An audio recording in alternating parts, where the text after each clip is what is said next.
সংক্ষেপ সময় কথা আলোচনা করার উদ্দেশ্যে লক্ষ্য একটাই,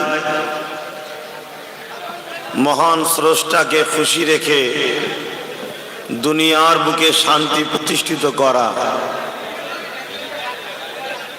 মানুষে মানুষে মিল মহব্বত ভালোবাসা ইনসাফ ইনসানিয়াত প্রতিষ্ঠিত করা। যুগে যুগে যখনই মানুষ মানুষত্বকে হারিয়ে ফেলে দুপায়ে পশুতে পরিণত হয়েছিল, তখনই মহান প্রভু রব্বুল আলামিন সেই মনুষ্য জাতিগুলোকে ন্যায় সত্য রাস্তা দেখাবার জন্য যুগে যুগে মহামানব নবী রাসূল পয়গম্বর পাঠিয়েছেন। তিনারা মানুষকে ন্যায় সত্যের রাস্তা, সম্প্রীতির রাস্তা, ভালোবাসার রাস্তা, মুক্তির রাস্তা, কল্যাণের রাস্তা দেখিয়েছিলেন। আজ থেকে ১৫০০ বছর আগে আইয়ামে জাহিলিয়াতের যুগ যেটাকে বলা হয়, যে সময়ে ছেলেরা নিজের মাকে হত্যা করত, বাপেরা নিজেদের মেয়েগুলোকে জ্যান্ত দাফন করে দিত, মাটিতে বালিতে পুঁতে দিত। এরকম একটা করুণ পরিস্থিতিতে, খারাপ অবস্থাতে কৃতদাস প্রথা চালু হয়েছিল। মানুষ মানুষকে কিনত, বাজারে বিক্রি করত। ঠিক এইরকম একটা পরিস্থিতিকে অসহায় মানুষদের অশান্তির দাবানল থেকে বাঁচাবার জন্যে, মনুষ্য জাতিকে মানুষত্বের শিক্ষা দিবার জন্যে সর্বকালে সর্বশ্রেষ্ঠ মহামানব হযরত প্রফেট মুহাম্মদ সাল্লাল্লাহু আলাইহি ওয়াসাল্লামকে মহান স্রষ্টা রব্বুল আলামিন মনুষ্য জাতির জন্য পাঠিয়েছিলেন। জোরে বলুন সুবহানাল্লাহ। আমরা সেই নবীর মান্যওয়ালা মানুষ। আমাদের কথাবার্তা, চাল চলন, ব্যবহার, আখলাক, ডিসিপ্লিন সব ভালো হওয়া দরকার। দুটো হাত, দুটো পা, দুটো চোখ, দুটো কান থাকলে মানুষ হয়নি বাবা। এগুলো পশুদেরও আছে। মানুষ সত্য থাকা দরকার, ভালো মন্দ বুঝা দরকার। যে মাহফিলের একটা আদব আছে, ওই আদবটা বুঝা দরকার। শুধু হই হই হই করলে হবে? পরিস্থিতি ভালো নয়, পরিস্থিতি ভালো নয়। শুনছেন তো? পরিস্থিতি ভালো নয়। যা বলার ইশারাই বলে দিলাম। যদি ভালো করতে চাও, এখনো হাতে সময় আছে, শুধরে যাও, শুধরে যাও। মানার মতো মানতে হবে, উঠতে বললে উঠতে হবে, বসতে বললে বসতে হবে, ডান দিকে তো ডান দিকে, বাঁ দিকে তো বাঁ দিকে। যদি মনে করো আমি বেশি বুঝি, বেশি পাকা, তাহলে বাপ বেশি বুঝেই তো অবস্থাটা খারাপ হয়েছে। আমার পূর্বে মুফতি আলাউদ্দিন সাহেব সংক্ষেপ আলোচনা করেছেন, হয়তো সময় পাইনি, আমি এসে গেছি। তবে আমার 10টায় টাইম ছিল, 10:30টায় পৌঁছেছি। আল্লাহ রসুল বললেন, আমি তো বিদায় নেব, তোমাদের কাছে 3টে জিনিস রেখে যাচ্ছি। কিতাবুল্লাহ, কোরআন শরীফ, আল্লাহর কিতাব, ও সুন্নতে রাসূলি, আমি নবী আমার সুন্নাত। 3 নম্বর হলো আহলে বাইতি, আমি রসুল, আমার আহাল, আমার পরিবার। আর এক হাদিস বুখারী মুসলিমের মধ্যে আছে, আব্দুল্লাহ ইবনে উমর থেকে রায়াত, যেটা মিশকাত শরীফেও আছে, যে আমার মান্যওয়ালারা, তোমরা কোরাইশের ঝান্ডা তলায় দাঁড়াবে, কোরাইশের নেতৃত্ব মানবে।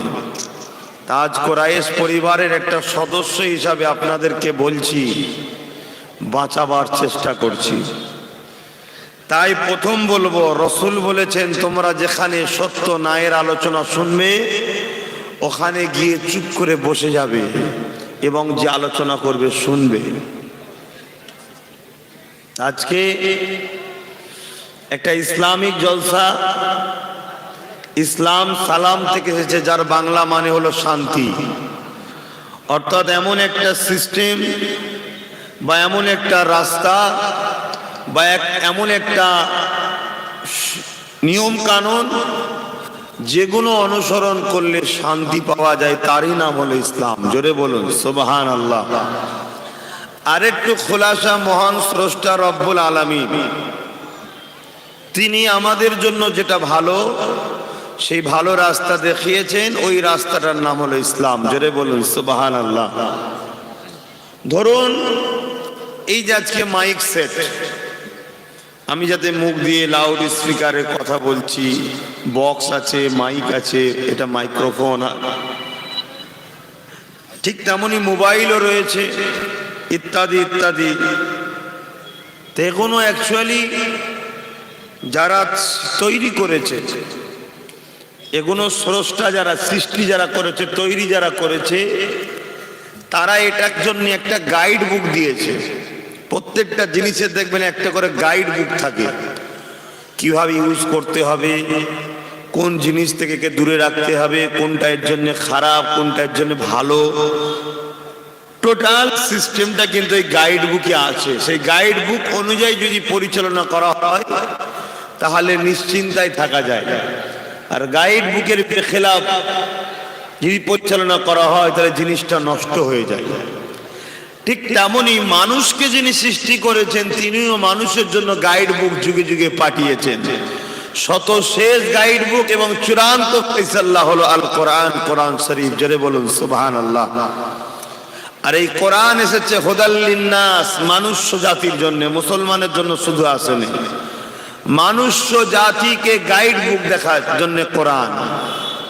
অর্থাৎ তোমরা শান্তি চাও, মুক্তি চাও, ইনসাফ চাও, অধিকার চাও, ন্যায় চাও, সভ্যতা চাও, নারীর অধিকার চাও, মর্যাদা চাও, বাপমা সম্মান চাও, ছেলেরা বাপমার কাছে ভালোবাসা স্নেহ চাও, ধনীরা ছোট গরিবদের কাছে সম্মান চাও, গরিবরা ধনীদের কাছে বাঁচার স্বাধীনতা চাও, সব সমাধান কোরআন শরীফে মহান স্রষ্টা আমাদের সৃষ্টিকর্তা গাইড বুক হিসাবে পাঠিয়েছে। জোরে বলুন সুবহানাল্লাহ।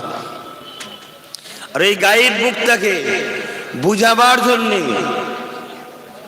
সর্বকালের সর্বশ্রেষ্ঠ মেসেঞ্জার, পথ প্রদর্শক হযরত প্রফেট মুহাম্মদ সাল্লাল্লাহু আলাইহি সাল্লামকে মানুষ জাতির জন্য পাঠিয়েছে, শুধু মুসলমানদের জন্য তা নয়। তাই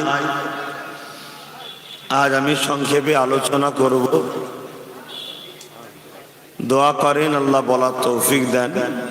তো একবার ভালোবাসায় সে মহান নেতা, জাহানের বাদশাহী যাকে মহান স্রষ্টা দিচ্ছেন, তেনার শানে ভালোবাসায় ভক্তি ভরা আবেগ নিয়ে একবার দরুদ শরীফ পড়েন। আল্লাহুম্মা সাল্লি আলা মাওলানা মুহাম্মদ ওয়া আলা আলি।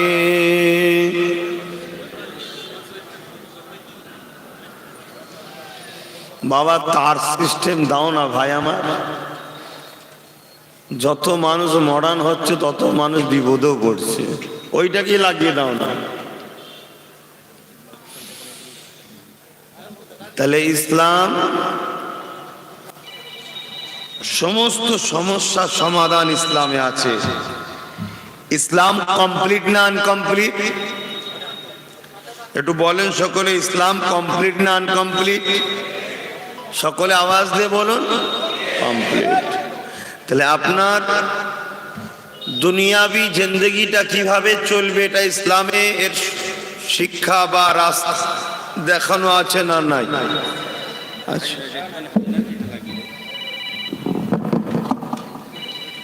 ওফ,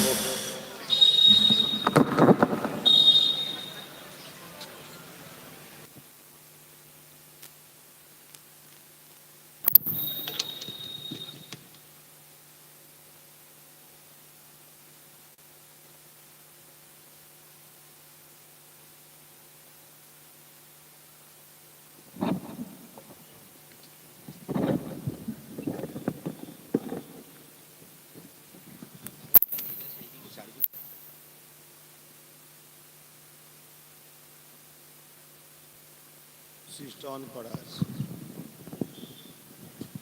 পড়ে যাচ্ছে বলে না ভেঙে গেছে।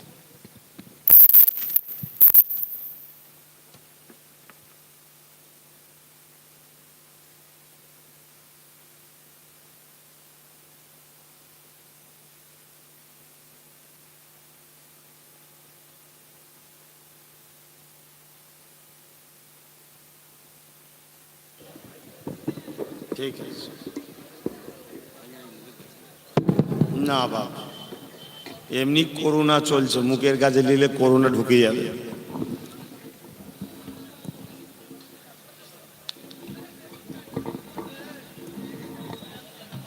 তো ভাইরা আমার, যে কথা বলছিলাম, এই কথা এখনো বন্ধ হচ্ছে না বলে আমি এখনো ঘোরাচ্ছি, কি করব। দরুদ শরীফ আল্লাহুম্মা সাল্লি আলা মাওলানা মুহাম্মদ ওয়া আলা আলি সাইয়্যিদিনা।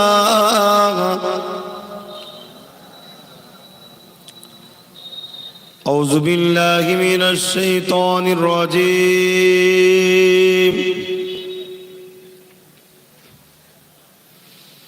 بسم الله الرحمن الرحيم.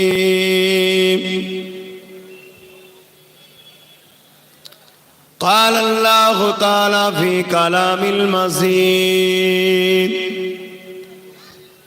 الفرقان الحميد.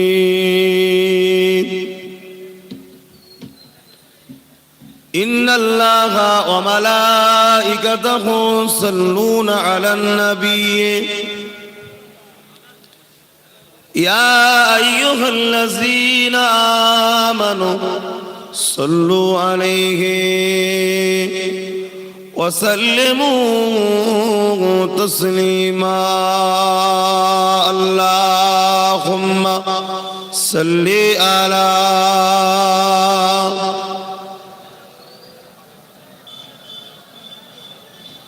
জোরে জোরে পড়ে, আর কষ্ট হয় বলেন, বাধ্য দিচ্ছি। আল্লাহুম্মা সাল্লি আলা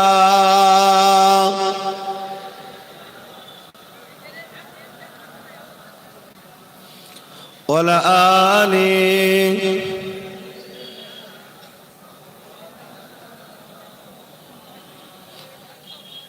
সালাম তোমাকে হাজারো সালাম, দরুদ তোমাকে হাজারো দরুদ, হে আমার নবী আকরাম, হে আমার নবী আকরাম, হে আমার নবী আকরাম। চির উন্নত দ্বীন ইসলাম তোমারি উসিলায় আমরা পেলাম। চির উন্নত দ্বীন ইসলাম তোমারি উসিলায় আমরা পেলাম।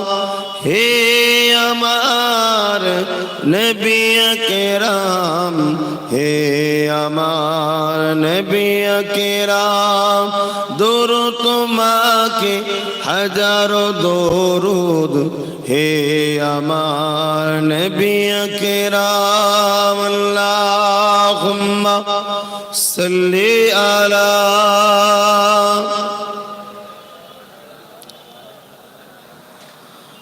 ওয়া আলা আলি সাইয়্যিদিনা।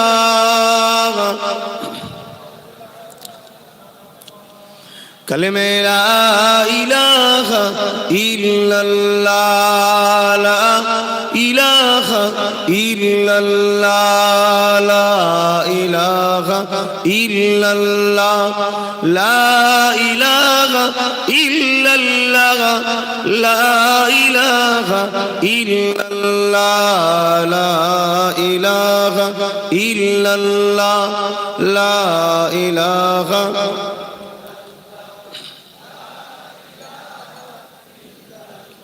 حسبي ربي جل الله ما في قلبي خير الله حسبي ربي جل الله ما في قلبي خير الله نور محمد صلى الله حق لا إله إلا الله لا إله إلا الله لا إله إلا الله لا إله لا إله إلا الله محمد رسول الله اللهم صل على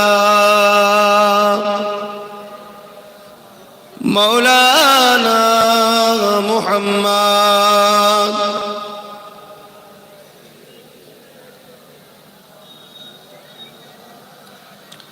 وقال الله تعالى في كلام المزيد والفرقان الحميد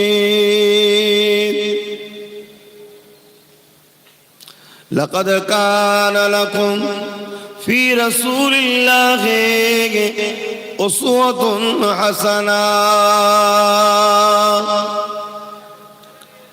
আমার আব্বা জানেরা, আমার আম্মা জানেরা, আমার ভাইয়েরা, আমার বোনেরা, আমার প্রিয় দেশবাসীরা, পৃথিবীর বুকে আজকে অনেক সমস্যায় আছে। তার মধ্যে দুটো সমস্যা খুব ব্যাপকভাবে বাড়ছে। আর এই দুই সমস্যা বাড়ার জন্য একটাই কারণ, সেটা হলো মানুষত্ব মানুষের শেষ হয়ে যাচ্ছে এবং মানব বন্ধন, মানব প্রেম এটা আমাদের মধ্যে থেকে কমে যাচ্ছে। আর এই সব কিছুর পিছনেই একটাই কারণ, সেটা হলো লোভ। এক একজনের লোভ এক এক ধরনের। কেউ নেতা হবার লোভ, কারো অর্থ নিবার লোভ, আরো ইত্যাদি ইত্যাদি ইত্যাদিতে এক একজন এক একটা লোভে পড়ে গেছে। আর এই লোভ মানুষকে অন্ধকারে নিয়ে যায়। তাই আজ থেকে 1500 বছর আগে সৈয়দুল মুরসালিন রহমাতুল লিল আলামিন হুজুর পুর নূর সাল্লাল্লাহু আলাইহি সাল্লাম, প্রফেট মুহাম্মদ সাল্লাল্লাহু আলাইহি সাল্লাম, তিনি বলেছিলেন যে একটা সময় আসবে যারা আজ বিশ্বকে দেখাচ্ছে রাস্তা, সেই আমার মান্যওয়ালাদের মধ্যে একটা সময় এমন আসবে তারা প্রচুর মার খাবে। সাহাবা হুজুররা বললেন, ইয়া রাসূলুল্লাহ, হাবিবাল্লাহ, তাদের কি সংখ্যা কমে যাবে? আল্লাহ রসুল বলেছিলেন, না, প্রচুর সংখ্যা হবে, তথাপিও তারা মার খাবে। সাহাবারা জিজ্ঞেস করলেন, হুজুর কারণ কি? আল্লাহ নবী বলেছিলেন, তারা লোভী হবে। আজ যেদিকেই তাকান আমরা, তথাপিও এই বাংলার কথা বলি, একটা কুকুরের দাম আছে তো আমাদের দাম নাই। ভাষাটা খারাপ লাগলে মাফ করে দেবেন, কিন্তু সত্য কথা। এর জন্য যারা দাম দেয়নি তাদের দোষ নয়, আমাদের দোষ। আমরা লোভী হয়েছি। তা অতএব লোভ থেকে মুক্ত হয়ে ফিরে আসতে হবে, যে লোভ নয়, মানুষ আমি সব থেকে শ্রেষ্ঠ, আমার মধ্যে ইনসাফ থাকবে, ইনসানিয়াত থাকবে, মানবতা থাকবে, মানব বন্ধন থাকবে। আর এই শিক্ষাটা কার থেকে নেবেন? একমাত্র উসওয়াতুন হাসানা, যাকে মহান স্রষ্টা বলেছে তোমাদের জন্য মডেল করে পাঠিয়েছি, তিনি হলেন আব্দুল্লাহ আমিনা দুলাল, তামাম কায়নাতের নেতা মোহাম্মদ রসুল। জোরে বলুন সুবহানাল্লাহ, আরো জোরে বলুন। আমরা দুনিয়ার বড় বড় খেলোয়াড়দেরকে ফলো করি, তারা কি স্টাইলে চলে, কি করে না করে। আরে কাকে ফলো করছো যে কখনো তোমার সুখ শান্তির কথা ভাবে না, কখনো তোমার কোনো কষ্ট থেকে মুক্তি দিবার রাস্তাও দেখায় না। তারা বিজনেসম্যান, তারা নিজেদের প্রপার্টি কি করে বাড়বে, নিজেরা কি করে বড় হব, সেই জন্য তারা ব্যস্ত। আমরা কখনো কখনো ফিল্ম যারা করে এদের অনুসরণ করি। আরে তারা কখনো তোমাদেরকে সৎ পরামর্শ দেয়নি আর ভালো রাস্তা দেখাতে পারেনি। যারা লাইফ বয় সাবানের অ্যাড দিচ্ছে বা লাক্স সাবানের অ্যাড দিচ্ছে, মাখার পরেই ফর্সা হয়ে যাচ্ছে, কত বড় ধোঁকাবাজ তারা। কেউ মেয়েকে ফর্সা হয় কি গো, বলবে তো? হ্যাঁ, তাহলে কত বড় ধোঁকা নয়? ধোঁকা দিয়ে টাকা ইনকাম যারা করে তাদের পিছনে আমরা ছুটছি, এজন্য আমাদের দুর্দশা। আমরা তো ফলো করব সেই শাহিন শাহকে, যিনি দুপায়ে পশু হয়ে গিয়েছিল, যারা তাদেরকে এমন মানুষ বানালো, এমন মানুষ বানালো, এমন মানুষ বানালো। আজকেও গর্বের সাথে বিশ্বকে বলতে হয়, মদিনার মতো নিরাপদ কোনো পৃথিবীতে জায়গা নাই। জোরে বলুন সুবহানাল্লাহ। অচই মদিনা এমন একটা জায়গা ছিল, লোক যেত না, ভয় যেত না, মারা যেত লোক গেলে। কিন্তু আমার রাসূল ওই মদিনাকেই পছন্দ করে গেলেন। জানেন তো সব ইতিহাস, যে তাদেরকে এমন ট্রেনিং দিলেন, এমন শিক্ষা দিলেন, তারা পাড়ায় পাড়ায় গ্রামে গ্রামে ঘুরছে। ভাই কার ঘর নেই ভাই? কেন? আমার 2 কামরা ঘর আছে, 1 কামরা তাকে আমি দিয়ে দেবো যার ঘর নেই। জোরে বলুন সুবহানাল্লাহ। এই শিক্ষা কে দিয়েছে? আর তার গোলাম, তার মান্যওয়ালা দাবি করে আর ঘুরছি কাদের পিছনে। আহা, হাই রে তকদীর, হাই রে কপাল। 700 বছর রাজত্ব যারা করেছে, 800 বছর রাজত্ব যারা করেছে, তারা আজকে জুতোটা সরিয়ে দিবারও চাকরি পাচ্ছে না। এত নিকৃষ্ট হয়ে গেছে, শুধুমাত্র লোভে, শুধু লোভে। যে জাতি তার নিজের জাতকে হত্যা করে, মানুষ মানুষকে হত্যা করছে। আজকে পশুর মধ্যে পশুর মিল আছে, আজকে মানুষ মানুষকে হত্যা করছে। আহা, এমন একটা শিক্ষা দিল মদিনাওয়ালাদের ঘরে আমার দয়াল নবী। কারো যদি 2 কাঠা জায়গা থেকে কেউ যদি এসে এমন পরিচয় পায়, খুঁজছে লোককে যে ভাই কার জায়গা জমি নাই, আমার 2 কাঠা আছে, 1 কাঠা হলে চলে যাবে, আর 1 কাঠা তাকে ফ্রিতে দান করে দিচ্ছে, দিয়ে দিচ্ছে ভাইকে। আর আজকে কি হচ্ছে? পকর থেকে দিতে হবে না, যেটা এসেছে আমাদের জন্য সেটাও পাচ্ছি না, সব লুটে পুটে খেয়ে শেষ করে দিচ্ছে। এত লোক। আর ঘন ঘন ঘন ঘন কখনো ভেলোরে যাচ্ছে, কখনো হিতা যাচ্ছে, হুতা যাচ্ছে, শুধু চিকিৎসা। 10 লাখ চলে গেল একবার গিয়ে, 5 লাখ চলে গেল, বেরিয়ে যাচ্ছে। আসেন বাবারা, শুয়ে রেখে দেন। সংক্ষেপ সময় মানব বন্ধনে 2 কথা বলবো। মানুষ সব থেকে শ্রেষ্ঠ। মানুষ মানুষকে হত্যা করছে, মানুষ মানুষের উপরে জুলুম করছে, মানুষ মানুষকে এমন করে হিংস্র পশু ন্যায় অত্যাচার করতে লেগেছে। এ যুবকের আগা আজ থেকে 1500 বছর আগে, আল্লাহ নবী আসার আগে, ওই সময়ে তেমন একটা রাজত্ব চলতো, যে সময় আবু জেহেল, উতবা, সাইবা তারা এমন করে প্রচার করে দিয়েছিল, নারী শুধুমাত্র ভোগের জিনিস, নারীদের কোনো অধিকার ছিল না।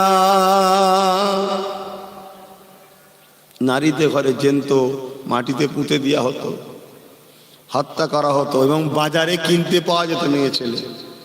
তাদেরকে ধনীরা কিনে নিয়ে আসতো, তাদের শরীর ভোগ করত, তাদেরকে বাচ্চা যখন হওয়ার সময় হতো হত্যা পর্যন্ত করে দিত, বাচ্চা সমেত। কোনো বিচার ছিল না। কেন?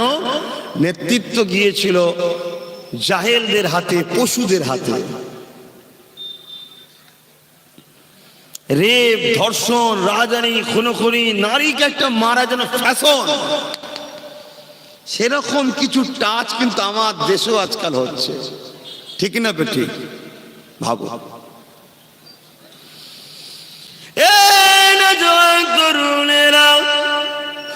জিনিসকে প্রতিষ্ঠিত করতে গেলে সংখ্যা বেশি লাগে না, মজবুত বসে মনের মানুষ লাগে, ইমানদার লাগে, প্রেমিক লাগে, মানবতা আদর্শ মানুষ লাগে। এ যুবকেরা, আল্লাহ নবী একা পৃথিবীর জমিনে অন্যায় অত্যাচারকে দেখে নবী আমার কাঁদতে লাগলেন। মানুষের দরে দরে গিয়ে বুঝাতে লাগলো, বাবারা তোমরা তোমাদের কন্যা সন্তানগুলোকে কেন মেরে দাও বাবা? তারা বলতে লাগলো, নারী হলো অশুভ, নারীদের বাঁচার কোনো অধিকার নাই। আল্লাহ নবী বলতে লাগলেন, কে তোমাদেরকে শিখিয়েছে? এটা একটা কুসংস্কার, মিথ্যা ধারণা। তিনি পুরুষ তৈরি করেছে, তিনি তো নারী তৈরি করেছে। এ দুনিয়া মানুষেরা তিনি আমাদেরকে আমাকে পাঠিয়েছে তোমাদেরকে জানাবে বলে।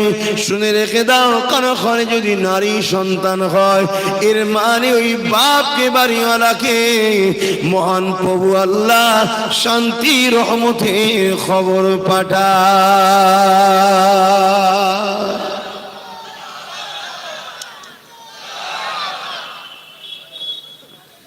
এ যুবকেরা, তরুণেরা, এ বাংলার নওজওয়ানেরা, যদি নিজের পুরীর ইজ্জতকে না বাঁচাতে পারলে, যদি নারী সমাজকে না বাঁচাতে পারলে, দুর্বল দেশ যদি দিতে না পারলে, কিসের নিজেকে সবল মনে করো, কিসের নিজেকে যুব মনে করো, কিসের নিজেকে মর্দ মনে করো? কেননা পুরুষে জন্ম নিয়েছো, অনেক বড় দায়িত্ব তোমার উপরে রয়েছে। এই দায়িত্ব মহান প্রভু আল্লাহ দিয়েছে। এই দায়িত্ব যদি পালন করে না যেতে পারো, মনে রেখে দিও, কবরের জমিনে যেতে হবে, তোমাকে জবাবটা নেবে। ওই দায়িত্বটা কি আল্লাহ নবী জানিয়ে দিলেন, কোরআনে আল্লাহ ঘোষণা করে দিলেন, মা তাকুমুর রাসূল ফাখুযুহু ওয়া মা নাহাকুম আনহু ফান্তাহু। তোমরা দুনিয়া জমিনে আমার রাসূল যেটা আদেশ করেছে মেনে নাও, নবী যেটা নিষেধ করেছে ছেড়ে দাও। আল্লাহ নবী কি আদেশ করেছে? এ দুনিয়া মানুষেরা অন্যায় দেখলে হাত দিয়ে তাকে রোকো, যদি হাত দিয়ে রোকার ক্ষমতা না থাকে, মুখ দিয়ে তাকে রোকো, মুখ দিয়ে যদি ক্ষমতা না থাকে, এই অন্যায়কারী অন্যায়কে ঘৃণা করো। আজকে যদি আমাদের মধ্যে এই তিনটের কোনো একটা না পাওয়া যায়, আল্লাহ রাসূলের কথা অনুযায়ী, তার মধ্যে ঈমান বলে কিছু নাই, বেঈমান কখনো জান্নাত যাবে না। শুনছেন তো নাকি? এটা থাকা দরকার তো নাকি? আছে এই আদর্শই চিন্তা ভাবনা আছে আমাদের। এই নওজোয়ান তরুণেরা, আমার আম্মা জানেরা, আব্বা জানেরা, আমার বোনের আলোচনাকে মন দিয়ে শোনেন। দুদিনের দুনিয়ার ময়ায় পড়ে আখিরাতকে ভুলে যাবেন না। মহান প্রভু দুটো হাত দিয়েছে, বান্দা এই হাত দিয়ে কাউকে জুলুম করবি জন্য হাত দিই না আমি, অথচ এই হাত দিয়ে তুই কারোর উপরে জুলুম হলে ওই নিরীহ মানুষটাকে জালিমের হাত থেকে বাঁচাবি। এই জন্যই তো আমি আল্লাহ দুটো হাত দিয়েছি। এ বান্দারে, আমি তোকে দুটো হাত দিয়েছি, গরিবের ঘরকে ভাঙার জন্য নয়। আমি তোকে দুটো হাত দিয়েছি কারোর উপরে জুলুম করার জন্য নয়। আমি তোকে দুটো হাত দিয়েছি কারোর জমিনকে বেড়া মারার জন্য নয়। আমি তোকে দুটো হাত দিয়েছি নারীদের শরীরকে নুচে নুচে হত্যা করে দিবার জন্য নয়। এ বান্দা, আমি তোকে দুটো হাত দিয়েছি, হাত দিয়ে তুই হালাল ইনকাম করবি, গরিবদের সেবা করবি, মা বাপের সেবা করবি, এতিম অসহায় গরিবদেরকে দান খায়রাত করবি। বান্দারে, এই হাত দিয়ে তুই এমন করে নাই সত্য ঝান্ডা তুলবি, সমাজের বুকে নাই প্রতিষ্ঠিত করবি। এ বান্দা, তোর যখন যেটা প্রয়োজন হবে, এই হাত আমি আল্লাহ আমার কাছে তুলবি। এই জন্যই তো আমি আল্লাহ তোকে হাত দিয়েছি। আজকে বুকে হাত দিয়ে বলুন তো, আমরা কি হাতটা আল্লাহর পক্ষে কাজে লাগাই না বিরুদ্ধে? বিচার হবে না? কি গো, কষ্ট হচ্ছে নাকি? বিচার হবে না? হবে না?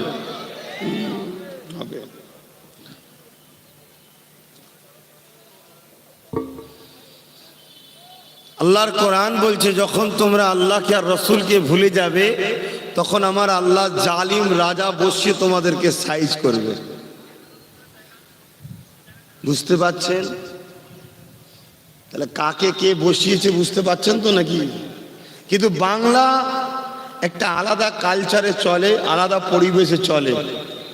বাংলায় তুলনামূলক এখনো অনেকটা ইমানের দিক দিয়ে মজবুত মানুষ আছে ইনশাআল্লাহ। এখনো সময় আছে, তাড়াতাড়ি আল্লাহ আল্লাহ রসুলের দিকে আসো, নাই বিপদ আসছে বাবা। মুসলমানের ছেলে মেয়েরা, তরুণেরা, বাপেরা, এ নবী পাকের প্রেমিকেরা শুয়ে রেখে দাও। আইয়ামে জাহিলিয়াতের যুগে এত অত্যাচার নারীদের উপরে হতো, এই অত্যাচারকে আল্লাহ নবী বন্ধ করে দিয়েছেন। নবী আমার এর জন্য কত কষ্ট করেছে। আল্লাহ নবী যখন বলেছিল মক্কার আবু জিল উতবা সাইবাকে, এ রাজার নেতারা, তোমরা সমাজে প্রতিনিধিত্ব করছো, তোমরা জননেতা হয়ে আছো, তোমরা মানুষের উপরে জুলুম করো কেন? নারী হত্যা বন্ধ করো না, আইন করো না কেন? কেন নারীগুলোকে জুলুম করছো তোমরা? তারা বলেছিল নারীদের বাঁচার কোনো অধিকার নাই, তাদের আবার স্বাধীনতা কিসে? বড় দুঃখের সাথে লজ্জার সাথে বলতে হয়, এই ভারতবর্ষে, পবিত্র ভারতে, যে দেশে হিন্দুদের গরিবে নওয়াজ রয়েছে, এই পাক ভারতের জমিনে আজ আমার কানে শুনতে হলো, কয়েক মাস আগে পত্রিকায় দেখলাম এমন করে এক নেতা বলতে লেগেছে, রাজনীতির নেতা, নারীদের আবার স্বাধীনতা কিসের? শুনছেন তো বাপ? ১৫০০ বছর আগে আবু জেহেল যেটা বলেছিল এখনো হচ্ছে। তো সেদিন নবী আবু জেহেলের জুলুমকে মিটিয়েছে, নবীর গোলামরা এই আবু জেহেলের ছেলাদের মিটাতে হবে না?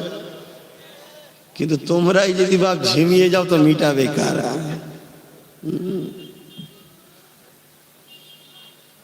কষ্ট হচ্ছে? কি ঢুকেছে?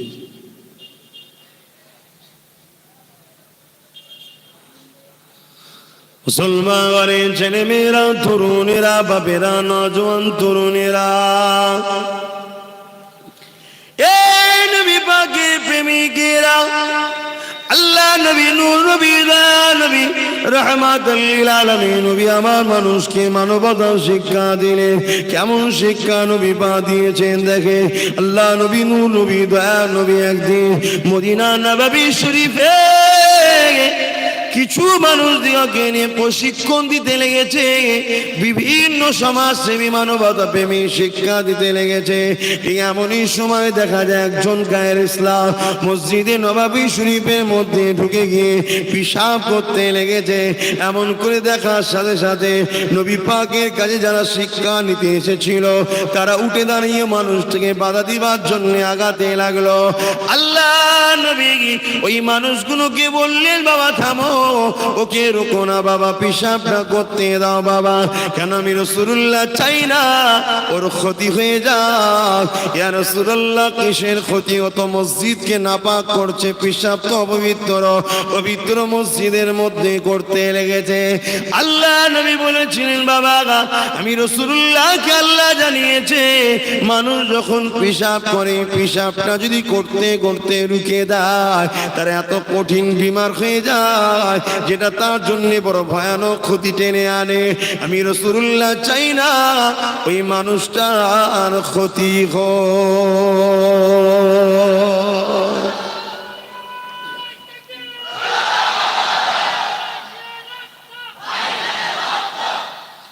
তাহলে একজন মসজিদে ঢুকে অমুসলিম পেশাব করছে, তারও ক্ষতি রাসূল চাই না। আর আমরা সেই নবীর উম্মত দাবিদার, আমরা মায়ের পেটের উপকার চাই না, মায়ের পেটের ভাইয়েরও উপকার চাই না। কি সত্য বলছি না মিথ্যা বলছি? তোমাদের ঘরে এইরকম দ্বারা বদমাইশ বানালো কারা? এটাই তো প্রশ্ন। তোমার দাদুগুলো কিন্তু খারাপ ছিল না, ভুল বলছি নাকি? তোমার দাদুগুলো কিন্তু এত খারাপ ছিল না। তোমরা খারাপ হলে কাদের সোহবতে বসে? কোন জায়গায় তোমাদের ঘরে এই ট্রেনিং দেওয়া হয়েছে যে নিজের মায়ের পেটের ভাইও যেন উপকার না পায়? অচ্চর তোমার নেতা, আমার নেতা, কায়নাতের নেতা মুস্তাফা জানে রহমত, তিনি শিক্ষা দিচ্ছে, বাবা ও পেশাব করছে করতে দাও, কেন পেশাবটা রুখলে কঠিন বিমার, যেটা ওর জন্য ক্ষতিকারক হবে। আমি রসুল চাই না ওর ক্ষতি হোক। আর আজকে আমরা নিজের এক মায়ের পেটের ভাই, সেই মায়ের পেটের বোনের উপকার হোক, আমরা ভাইয়েরাও চাইছি না। সমাজে আছে না নাই? যেন মনে হচ্ছে বুঝা মাথায় চেপে আছে, কোন রকম পার করে দিলে হয়, খোঁজ লিয়া নেই, দেখা নেই, আর নেই, যার হোক সাথে একটা তুলে দিলে হয়।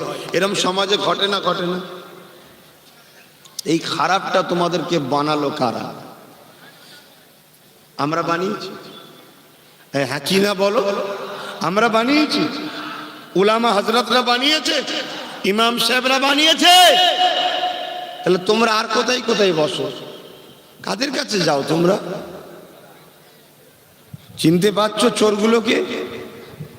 যারা তোমাদের ঘরে দুনিয়াতেও বিভিন্ন নেশায় মস্তিতে রেখেছে, ঘোরের মধ্যে রেখেছে, দুনিয়াও তোমার বরবাদ যারা করছে, আখিরাতও তোমার জাহান্নাম তৈরি করছে, তাদের থেকে তোমাদেরকে বাঁচাতে আব্বাস সিদ্দিকী এসেছে। ভুল করেছি?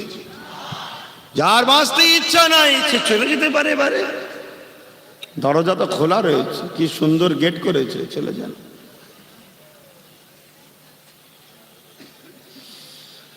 আরে ছেলেরা, যুবকেরা, এখানে একটা প্রশ্ন উঠতে পারে, আল্লাহ নবী তো কোনো শিক্ষা প্রতিষ্ঠান দুনিয়ায় পড়েনি, আল্লাহ নবী তো কোনো রিসার্চগারে গিয়ে রিসার্চও করেনি, আল্লাহ নবী দুনিয়ার কোনো এমন কোনো মেডিকেলে গিয়ে রিসার্চও করেনি।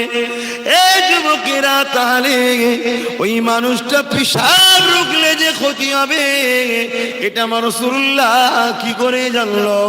আরে নবী 1000 বছর আগে বলে গেল, 150 বছরের বিজ্ঞান বলছে হ্যাঁ মুহাম্মদ যেটা বলেছে ঠিকই বলেছে। কি করে আমার নবী বলতে পারলো? এ থেকে প্রমাণ হয়ে যাচ্ছে মানুষ যিনি তৈরি করেছে, এই মানুষের কোথায় কি আছে, কোনটা উপকার কোনটা ক্ষতি, সেই মহান স্রষ্টা মুহাম্মদ রাসূলকে ডাইরেক্ট শিখিয়েছে। তাই মুহাম্মদ রাসূল আল্লাহর প্রিয় নবী।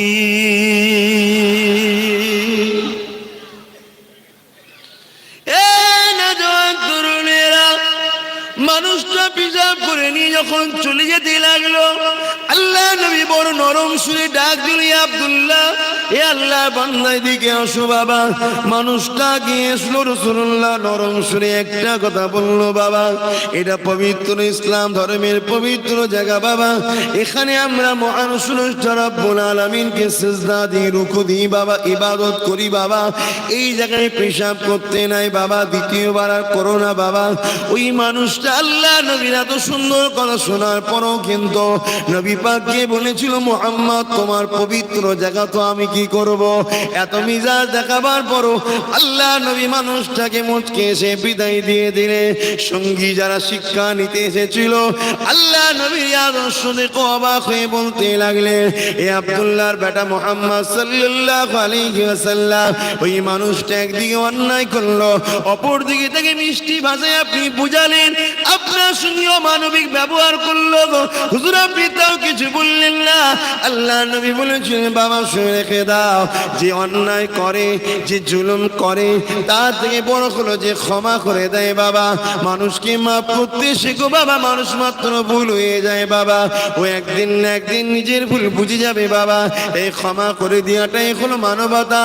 আমি রাসূলুল্লাহ ক্ষমা করে দিলাম। মানুষটা মসজিদ থেকে বেরিয়ে গিয়ে এমন করে গোপনে দেখতে লেগেছে মুহাম্মদ কি বলে।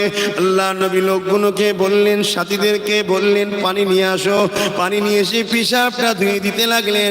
আর তারা বারবার রেগে গিয়ে বলতে লাগলো, ইয়া রাসূলুল্লাহ, এ হাবিবাল্লাহ, এইরকম মানুষের শিক্ষা দেওয়া দরকার, একে পিটানো দরকার, একে শাস্তি দেওয়া দরকার। আল্লাহ নবী বললেন, খবরদার নাই বাবা, আমি রাসূলুল্লাহকে যদি মানো, মাফ করতে শেখো বাবা, ক্ষমা করতে শিখো বাবা, মানুষ মাত্র ভুল হয়ে যায় রে বাবা। যুবকেরা, ওই মানুষটা লুকিয়ে লুকিয়ে শুনছিল, ওর অন্তরে একটা মানবতা ছিল, যেটা মানবতাটা বুঝিল উদ্বাদ চক্করে পড়ে চেপে গিয়েছিল। ওই মানবতাটা জেগে উঠলো, ছুটে এসে আমার রাসূলুল্লাহর কদমে পড়ে গেল। এ আব্দুল্লাহর বেটা মুহাম্মদ, আপনার পাশে আমার একটু জায়গা করে দেন, যাতে আপনার সোহবতে থেকে আমি ভালো মানুষ তৈরি হতে পারি।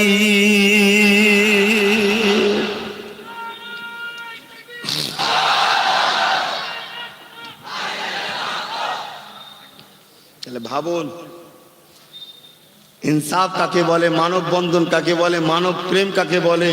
আর আজকে আমরা কি করছি? আমফানের টাকা খাওয়ার জন্য মারপিট করছি, চোরে চোরে মারপিট, চোরে চোরে মারপিট হচ্ছে, পরের গরিবের টাকা খাচ্ছে। লজ্জা লজ্জা।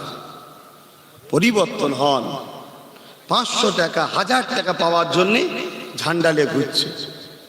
কোথায় যাবি রে? না অমুক জায়গায় নাকি খেয়ে একটা দল করেছে আমাদের বিরোধী দল, ওর মাথায় বাঁশ মারবো। তুই কি পাবি? 500 টাকা দিয়েছে, অথচ বাঁশ মেরে মাথা ফাটিয়ে দিয়ে রক্তাক্ত করে যে আল্লাহর সৃষ্টি, সেই আল্লাহর সৃষ্টিকে মারলে আর পরকাল তো তোমার গেল। আর দুনিয়া তো দেখা যাচ্ছে যার জন্য মারলে সে নেতা হয়ে বসার পরে তুমি তাকে তো বলবে যে আমি নেতা হয়ে গেছেন, এখন আমার সংসারের অবস্থা খারাপ, একটু দেখেন। এই বারবার যখন বলতে যাবেন ওর রাগ হবে, ও তখন দেখবেন আপনার নামে থানাকে বলবে এর পুরাতন কেসটা তুলেকে সাইজ করে দাও। আর আমরা বোকার মতো ছুটে বেড়াচ্ছি, বোকার মতো ছুটে বেড়াচ্ছি। কাউকে ভালো লাগে তাকে যেটা ভোট দেবো মিটে যাবে রে বাবা। পরিবর্তন হন আমার সোনার ভাইয়েরা, আমার আব্বা জানেরা, আমার আম্মা জানেরা, আমার বোনেরা, পরিবর্তন হন। এ দুনিয়া, আজ আমি গর্ব করে বলি আমার মুজাদ্দেদুজ্জামান দাদা হুজুর পীর কেবলা স্বাধীনতা সংগ্রামী ছিলেন, কিন্তু আমি যদি কিছু না করে যেতে পারি আমার ছেলে গর্ব করে কি বলবে?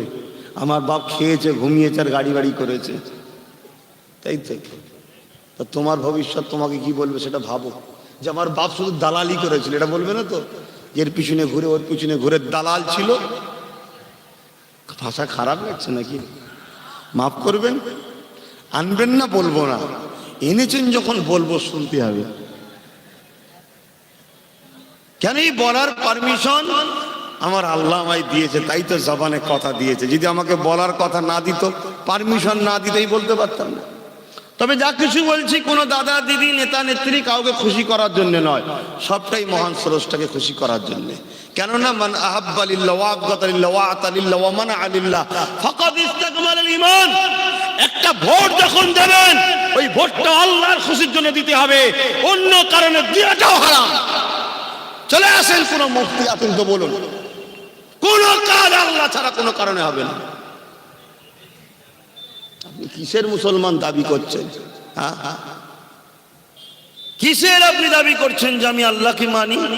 মানেন যখন মানার মতো মানতে হবে। মান আহাব্বা লিল্লাহ ওয়া আবগাদা লিল্লাহ ওয়া আতা লিল্লাহ ওয়া মানাআ লিল্লাহ ফাকাদ ইসতাকমালাল ঈমান। প্রকৃত ঈমানদার সে, ঈমানের মজা পায় সে যে বন্ধুত্ব করে আল্লাহর জন্য, আত্মীয়তা করে আল্লাহর জন্য, ঝগড়া করে আল্লাহর জন্য, সম্পর্ক ছাড়ে আল্লাহর জন্য।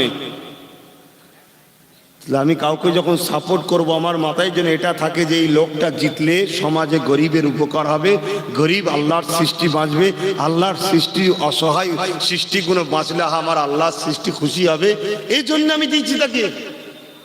আপনি দিচ্ছেন কাকে ভোট? এটা বাহুবলী মস্তানকে, যে নাকি 2 কোটি টাকা খরচ করেছে, 2 কোটি টাকা খরচ করে আর্মস দিয়ে, বোম দিয়ে এ করে এলাকা তছনছ করে দিয়ে তার হয়ে আপনি লড়াই করে আর করে হই হই করলেন। লাস্টে সে জিতার পরে কত এতিমের ঘরকে উজাড় করছে, ও তো জাহান্নামী হচ্ছে। ওকে ক্ষমতায় আনার জন্য আপনিও জাহান্নামী হবেন। সে ক্ষমতা আসার পরে কত মসজিদের সম্পদকে দখল করে নিচ্ছে, সে তো জাহান্নামী হবেই হবে, আপনিও জাহান্নামী হবেন। সে ক্ষমতা আসার পরে কত হাফেজে কোরআনকে অপমান করছে, যার সিনায় আল্লাহর কালাম আছে, যে শরীরটা জাহান্নামে মাটির পোকা খাবে না, তাকে অপমান করছে, তাকে তো সে জাহান্নামে যাবেই যাবে। আপনি তাকে সাপোর্ট করার জন্য আপনিও দোষী, আপনাকেও যেতে হবে। সময় থাকতে থাকতে পরিবর্তন হন। এতদিন আপনাকে কেউ শিক্ষা দেয়নি, এতদিন ভুলটা তওবা করুন, আল্লাহ মাফ করে দেবে, কারণ না জানার ভুলটাকে আল্লাহ ধরবে না। আজ যখন আমি চোখ খোলাচ্ছি আপনাকে জাগতে হবে, আজ যখন আমি আপনাকে তুলছি আপনাকে জাগতে হবে। এতদিন কেউ তোলেনি, ফজরের নামাজ কাজা হয়ে গেছে, ঘুম ভাঙলে তো কি করবো আল্লাহ, এটা কথা আছে, ঘুম ভাঙলে তো কি করবো। আমি তো ইচ্ছা করে আজান শুয়ে শুয়ে পড়েছিলাম না, শুয়েছি উঠেছি 9টায়, একেবারে ঠেলে উঠে দেখি পা একদম সব চলে গেছে, কি করবো আমি। একটা কথা বলার রাস্তা আছে, কিন্তু তোমাকে কেউ তুলছে, ওঠো ফজরের সময় হয়েছে, তুমি বললো না উঠবো না, এখানে তুমি কি কই ফেলতে। এতদিন তোমাদেরকে কেউ জাগাইনি, এই বিষয়টার কথা বলছি, তাই তোমরা জাগুনি। যারা জাগাইনি তারা কি কৈফিয়ত দেবে না দেবে তিনাদের ব্যাপার। কিন্তু 50 থেকে 55 বছরের মহিলাকে এক পুরোহিত নাকি বলে এমন করে তাকে ধর্ষণ করে তার গোপন অঙ্গে, আর কি বলবো বলেন না, কিভাবে ভাষাটা ইউজ করি,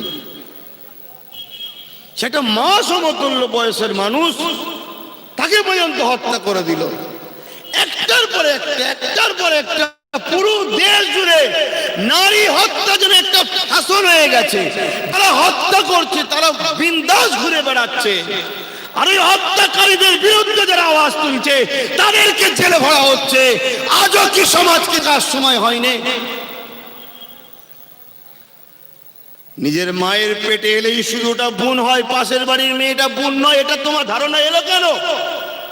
মুসলমান মেয়েটা হলেই বোন হয়, হিন্দুর মেয়েটা বোন নয়, ধারণা এলো কেন?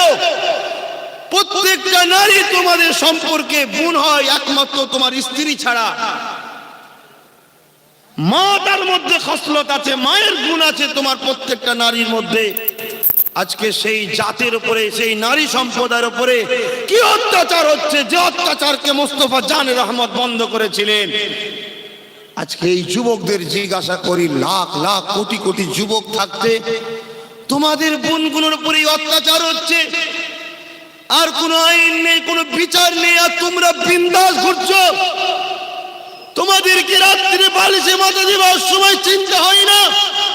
তোমাদের ঘুমটা আসে কি করে যে কাল আমার বাড়ির ওই 2.5 বছরের বাচ্চাটা স্কুলে যাবে, স্কুল থেকে এসে কাঁদবে, কি হয়েছে কি হয়েছে কি হয়েছে, বলতে চাই না, বলতে চাই না। যখন থাপাটা কড়া মিজাজে ধমক দিয়েছে, অমনি বলছে মাস্টার আমাকে অসভ্য কাজ করেছে।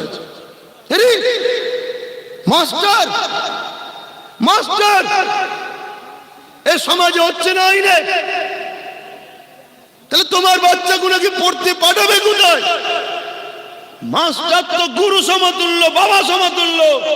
সে 2.5-3 বছর 5 বছরের বাচ্চার সঙ্গে নোংরা প্রোগ্রাম করে কি করে, নোংরা কথা বলে কি করে, নোংরা চক্রান্ত করে কি করে।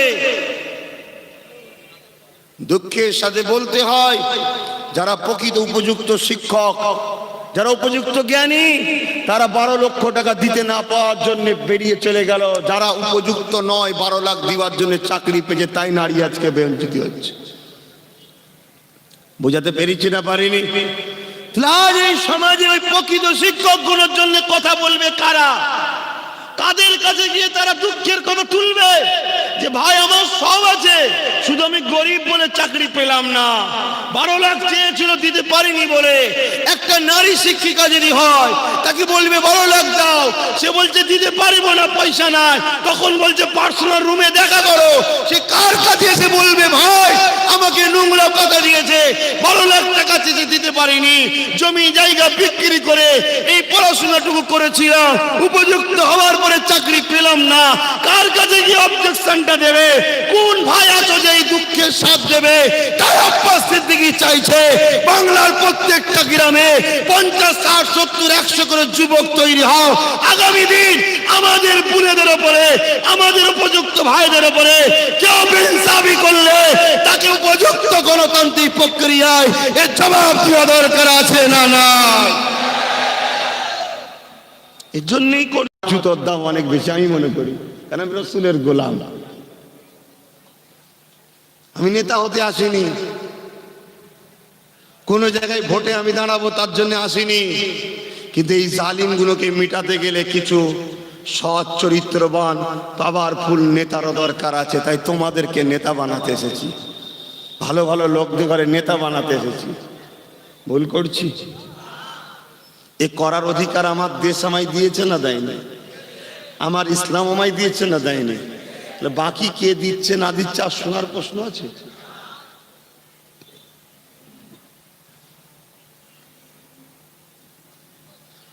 ভাইরা আমার, জাগুন, ভাবুন। না হয় কিন্তু একদিন মাথায় হাত দিয়ে না ওই লাশের কাছে বসে কাঁদতে হবে, কিচ্ছু করতে পারবেন না। কেন? একটা আগুন যদি লাগে সঙ্গে সঙ্গে দায়িত্ব হলো আগুনটাকে বন্ধ করে দেওয়া। আমার বাড়ি যদি নাও লাগে, পাশের বাড়িতে লেগেছে, তাও বন্ধ করা দায়িত্ব। কেন? ওর কাজ হলো ওটাকে শেষ করা হয়ে গেলে আমারটা ধরবে, তাই তো নাকি? যদি আমি মনে করি ওরটা হচ্ছে হয়ে যাক, কিন্তু আমার পালাটা বেশিক্ষণ টাইম নেবে না, ওরটা শেষ হয়ে গেলে আমার আসছে, ঠিক তো নাকি? আর এই দুনিয়াবি আগুনের থেকেও খারাপ আগুন হলো দুপায়ে যখন মানুষগুলো পশু হয়ে যায়। এই আগুন আরো মারাত্মক আগুন, কথা বুঝছেন তো নাকি? ওই আগুন নিভাবার জন্য এত চেষ্টা করলেন, এই আগুনটা নিভাবার চেষ্টা করবেন না? এই আগুনটার জন্য ভাববেন না? আজ দুঃখের সাথে বলছি, যে নারীদের মর্যাদা রসুল কত দিল, আজকে সেই নারীরা পেটের জ্বালায় দেহ ব্যবসা করছে। সেই নারীরা চিকিৎসার পয়সার অভাব, স্বামী অসুস্থ, মা অসুস্থ, বাপ অসুস্থ, কর্ম নেই, বেকার, কি করবে বাধ্য হয়ে কোনো পতিতালয়ে যাচ্ছে, কোনো বারে যাচ্ছে। সমাজ বিরোধী চরিত্র সাহেব সেজে শয়তানগুলো এমনি 10-20 হাজার টাকা দেবে না। এ শয়তান, এ মানুষরূপী জানোয়ার, এরা তখন দেখা যাচ্ছে ওকে 10,000 টাকা দেবে, কিন্তু শরীরকে ভোগ করে দিচ্ছে। আর ওরও 10,000 দরকার, মাকে অপারেশন করতে হবে, বুন আমার নাচারে পাপ কাজ করছে। এ যুব সমাজ উঠে দাঁড়াও, দাঁড়িয়ে আন্দোলন করো যে প্রত্যেকটা গরিব ভারতীয় বাঙালিদের, বাংলা থেকে শুরু হবে প্রত্যেকটা গরিবকে, তারা যেন এই যারা খারাপ কাজে চলে যাচ্ছে পেটের অভাবে, তাদেরকে রুখে তাদের ভাতা সিস্টেম চালু করে বা তাদের কর্মসংস্থান বার করে তাদেরকে ওই নোংরা জায়গা থেকে এনে ইজ্জতের পেটির মর্যাদা দিতে হবে। এটা গভর্নমেন্টের করা দরকার আছে না? কিন্তু অপদার্থ সরকারগুলো, গভর্নমেন্টগুলো, তারা লাইসেন্স দিচ্ছে বেটিদের ঘরে, যা দেখো বিক্রি করে যা ইনকাম হবে কিছু ট্যাক্স আমায় দিবি। এ সরকারদের এই অপদার্থ যারা বেটিদের ইজ্জত বিক্রি করার লাইসেন্স দেয়, এ সরকারদের মাথায় জুতো মারা দরকার আছে না নাই? কারা কারা জুতো মারতে রাজি আছে হাত তুলে দেখো। আমরা যদি সত্যি জুতো মারি, যদি সত্যি জুতো মারি, হাত তুলে বলো যে সত্যি জুতো মারি। হাত নামাও। আমাদের জুতো মারার লাইন হলো কি? গণতান্ত্রিক প্রক্রিয়ায় মিছিল। কথা বুঝছেন না বোঝেন না? আমার কথা খারাপ লাগছে।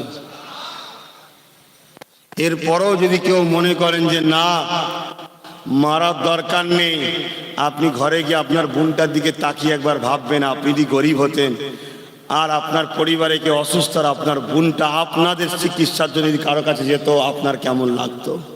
যেটা আপনার লাগছে এই গরিবের ঘরের ভাইটারও লাগছে। সে চাই না, মজবুরিতে সে যাচ্ছে। এরপরও আপনার মধ্যে হিদায়েতের আলো না জাগে, আমি মনে করি আপনি মানুষ রূপী একটা শয়তান, আপনার জন্য জাহান্নাম যথেষ্ট। আপনি তৈরি থাকেন। কে করছে না করছে জানি না, মোস্তফার গোলামদের ঘরে করতে হবে। কি গো, বুঝছেন না, বোঝেন না? আমরা ইনকিলাব এনেছি, আবার আনবো। আমরা পারবো না বাস। আমাদের জন্য সর্বসময় দরজা খোলা। আমরা শুধু মুসলিম মেয়েদের ইজ্জত বাঁচাবো তার সংগ্রামে নামিনি। আমরা আল্লাহর সৃষ্টি নারী সমাজকে বাঁচাবো বলে নেমেছি। আজকে এই সমাজে আমরা বলছি শিক্ষা দাও। আমরা কি বলছি? শিক্ষা দাও, খাতা পেন দাও, কলম দাও, স্কুল দাও। সরকার বলছে ওগুলো নিয়ে কি করবি? মদের লাইসেন্স।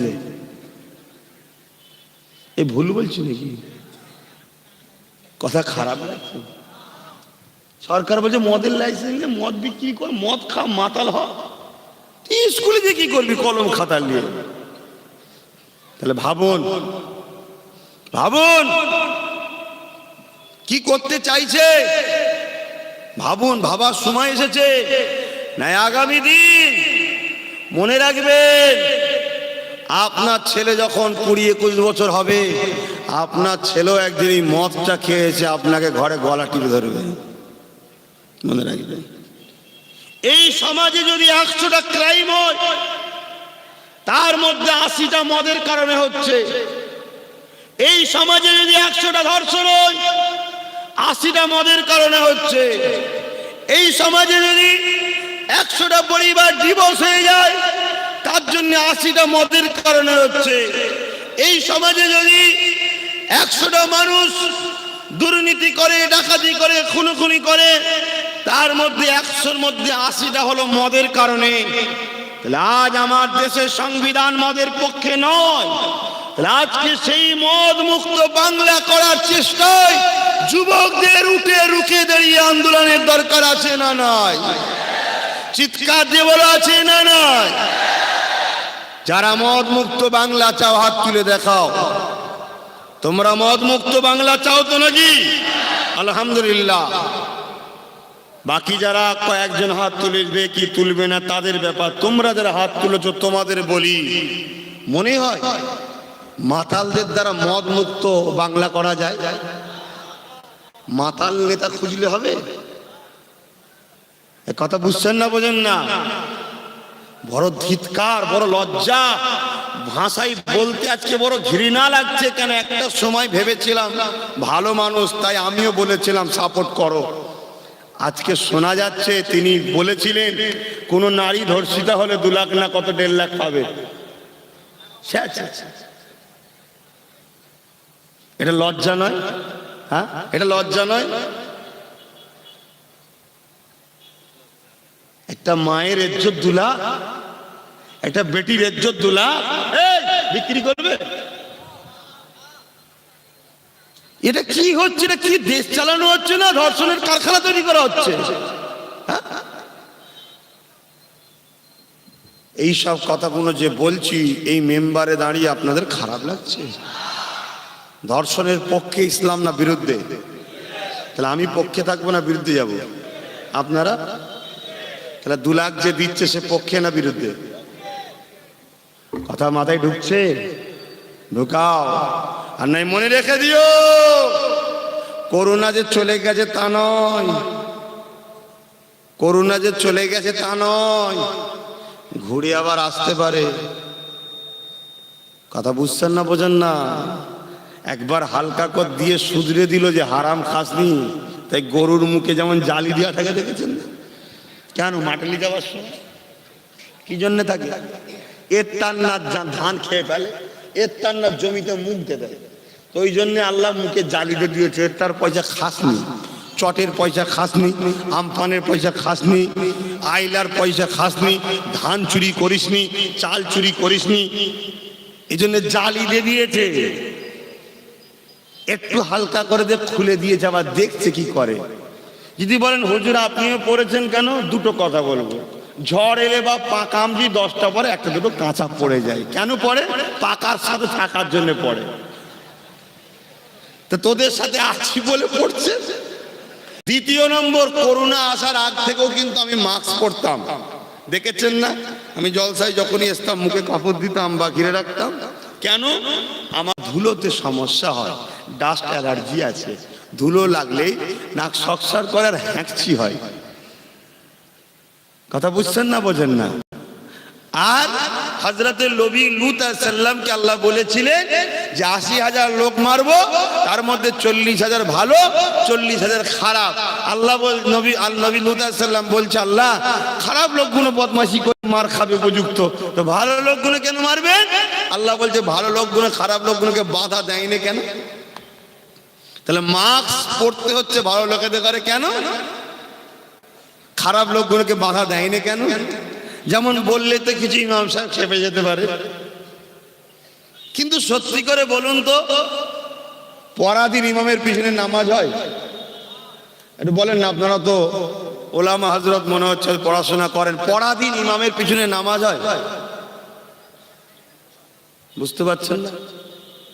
যে স্বাধীন নয় পরাধীন, সে যদি ইমামতি করে তার পিছনে স্বাধীন লোকের নামাজ হবে? আজ পশ্চিম বাংলার অঙ্ক বলছি, ১০০টা মসজিদ থাকলে ৯০টা ইমাম পরাধীন। নেতার কথাই চলতে হয়। যে নেতা জুম্মার দিন একবার হয়তো আসবে, তাও পকেটে রুমাল, এই টুপি নেই, রুমালটা বেঁধে দিয়ে এসে বসে গেল, সবাই সালাম ঠুকছে, ও সালাম টালাম নিয়ে নিল, নিয়ে বসে গেছে। কোনো রকম ভাবে সে ক্যাঁচ কুঁচ, মানে গিরিশ দিয়া না থাকলে দরজা খুললে যেমন হয়, রোজ তো নামাজ পড়া অভ্যেস নেই, উফ ক্যাঁচ কুঁচ করে আওয়াজে কোনো রকম দূরে কাট পড়ে নিয়ে এই চলে যাচ্ছে বলে সব দেখা সাক্ষাৎ করে চলে গেল। সেই এখন ইমাম সাহেবের বিচার করছে। যার জুতো বড় ক্ষমতা ইমামের নেই, ইমামের জুতোটা যে বয়াবে সেই উপযুক্ত যে নয়, সে আজকে ইমামের বিচার করছে। এর জন্য তার দোষ নয়, ইমামের দোষ।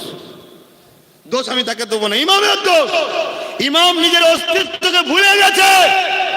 কোন মায়ের লালটা কথা আমার সামনে এসে বলো, তুমি কত বড় নেতা হয়েছে বুঝিয়ে দেবো। কেন আমি আমার অস্তিত্ব ভুলে যাইনি। আমি ২৫০০০-এ বিক্রি হইনি, ২৫ কোটিতে বিক্রি হইনি, ২৫০ কোটিতে বিক্রি হইনি, ২৫০০ কোটি হলো বিক্রি হইনি। তাই আমার ইজ্জতটা আল্লাহ রেখেছে। এ সমাজে বহুত ইমাম আছে যারা বিক্রি হয়নি, তাদের ইজ্জত আছে। তাদেরকে নেতা এলে চেয়ার দেয়, বসুন বসুন বসুন দেয়। আর এই সমাজে কিছু ইমাম আছে আবার নেতা এলে সে দাঁড়িয়ে বলেন স্যার বসেন, আছে না? না বললে এখন ইমামরা পিছনে লেগে যেতে পারে। এখন থুকুড়ি কথা ফেরত নিলাম, পরে বলবো। কিন্তু ভালোবেসে বলছি ইমাম সাহেব ভাইরা, আল্লাহর রাস্তায় বোঝার চেষ্টা করুন। আপনাদের মাকাম কোথায়? আপনাদের মাকাম ওই জায়গায় যে জায়গায় নবী দাঁড়িয়েছে। আল্লাহ, যে জায়গায় নবী দাঁড়িয়েছে ইমামতি, সেই মাকাম আপনাদের ২৫০০-এর শেষ, ২০০০-এর শেষ। তাও বলছে ভাতা মাইনে নয়, ভাতা দেয়া মানে তুষণ, তুষণ মানে সাম্প্রদায়িকতা। শুনছেন না শোনেন না? তো বাংলায় সাম্প্রদায়িকতার বীজ পুতলো কে? কথা বুঝতে পারছেন না পারেন না? আপনার যখন এতই দরদ ছিল, দরদ থাকা খারাপ নয়, ভালো মানুষ থাকা ভালো। আপনার তো আইনটাকে একটু ঘোরানো দরকার ছিল, যে প্রত্যেকটা ধর্মের ধর্মগুরু যারা, প্রত্যেকটা ধর্মের ধর্মগুরু যারা খালি খামায় ৫০০ কোটি ১০০০ কোটি দিয়ে কাকে পুষে রেখে দিয়েছে, কি বুদ্ধি দেয় কি জানি।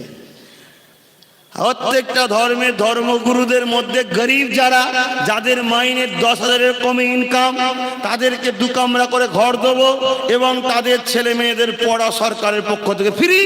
কত সুন্দর সিস্টেম হতো না?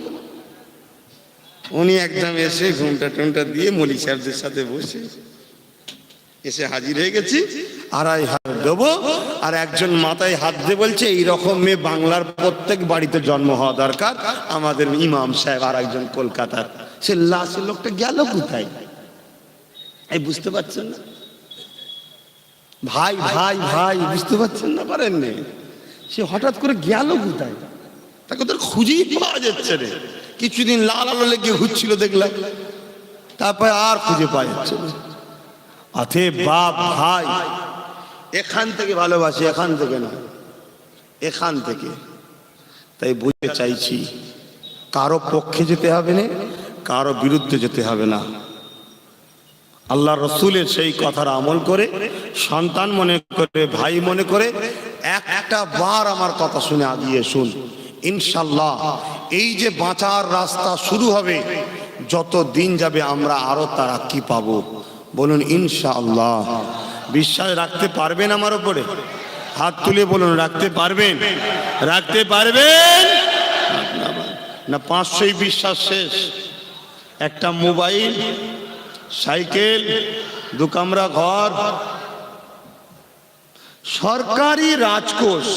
ভাই আপনারা কারা কারা ট্যাক্স দেন? ভাই একটু বলবেন কারা কারা ট্যাক্স দেন? যারা যারা ট্যাক্স দেন একটু হাত তুলে দেখাবেন।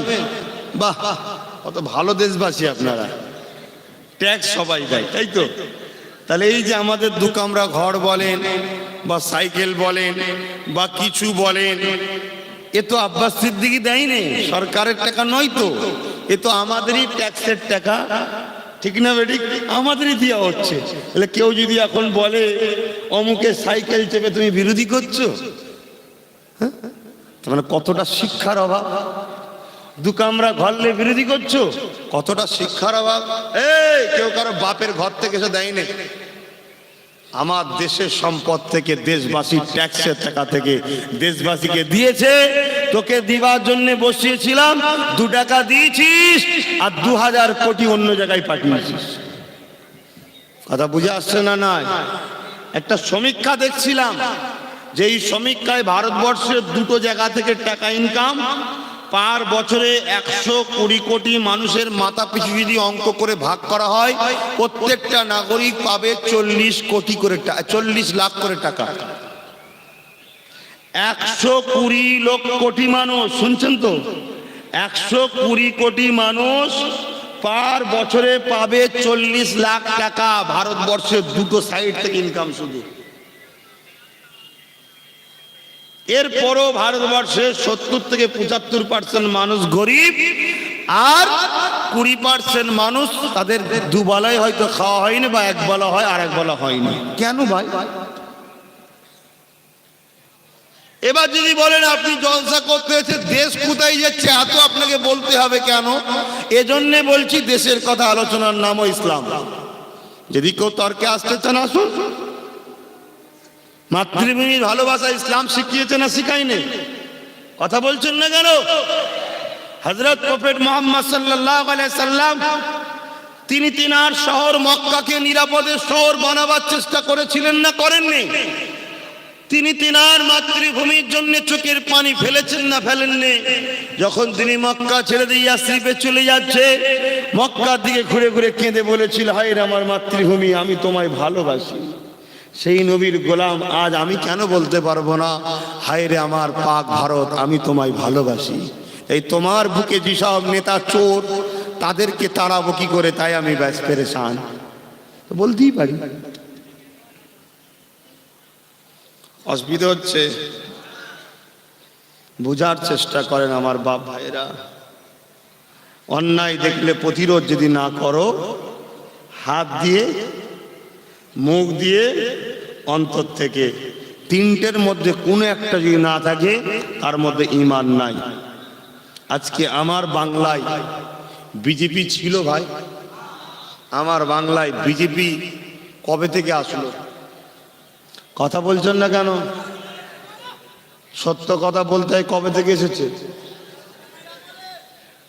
বর্তমান সরকারের আমলে, এক কথায়, ঠিক না বেটি? তা বিজেপি আমার দেশের জন্য ভালো কাজ করছে না ক্ষতি করছে? তাহলে আমার বাংলার জন্য ভালো করবে না ক্ষতি করবে? তাহলে আমার বাংলায় আনলো কে? কথা বুঝে আসছে না? নাই, যদি রাস্তা যদি না কেউ দেখাতো, তাহলে সে রাস্তা পেত কি করে? চীনের উহান শহরে করোনা ভাইরাস প্রথম হয়েছিল। চীন থেকে একটা ফ্লাইট আসলো ভারতবর্ষে, বিনা চেক করে দেশে ঘুরিয়ে দিল। বলছে ডাক্তারের কথা, ভাই সব আমি ধর্মীয় বিষয়ে এসব মানি না, ডাক্তারের বিষয়টা বলছি। ডাক্তার মানুষ ভুল হতে পারে। ওই ফ্লাইট করে করোনা এসেছে। তাহলে দোষী কারা? ওই ফ্লাইটে যারা এনেছে, ওই ফ্লাইটটাকে পরীক্ষা না করে যারা ঢুকালো তারাই। তো করোনার থেকেও মারাত্মক ভাইরাস পুরো দেশকে খেয়ে ফেলছে, ঠিক না? ঠিক। পুরো দেশ থেকে খেয়ে ফেলছে। আজকে কৃষকগুলো কি করছে এই ঠান্ডায়? ও কি করছে? কৃষককে কারা কারা ভালোবাসা হাত তুলে দেখো। এ সত্যি না মিথ্যা? হ্যাঁ, কৃষককে যদি কেউ ভালো না বাসে নেমো খারাম, সে নেমো খারাম। প্রত্যেকটা মানুষের পিছনে কৃষকের ঋণ আছে, অবদান আছে। সে পীর সাহেব হোক আর পীরজাদা হোক আর মুফতি হোক মৌলানা হোক, কৃষকের ঋণের কাছে সবাই ঋণী হয়ে আছে।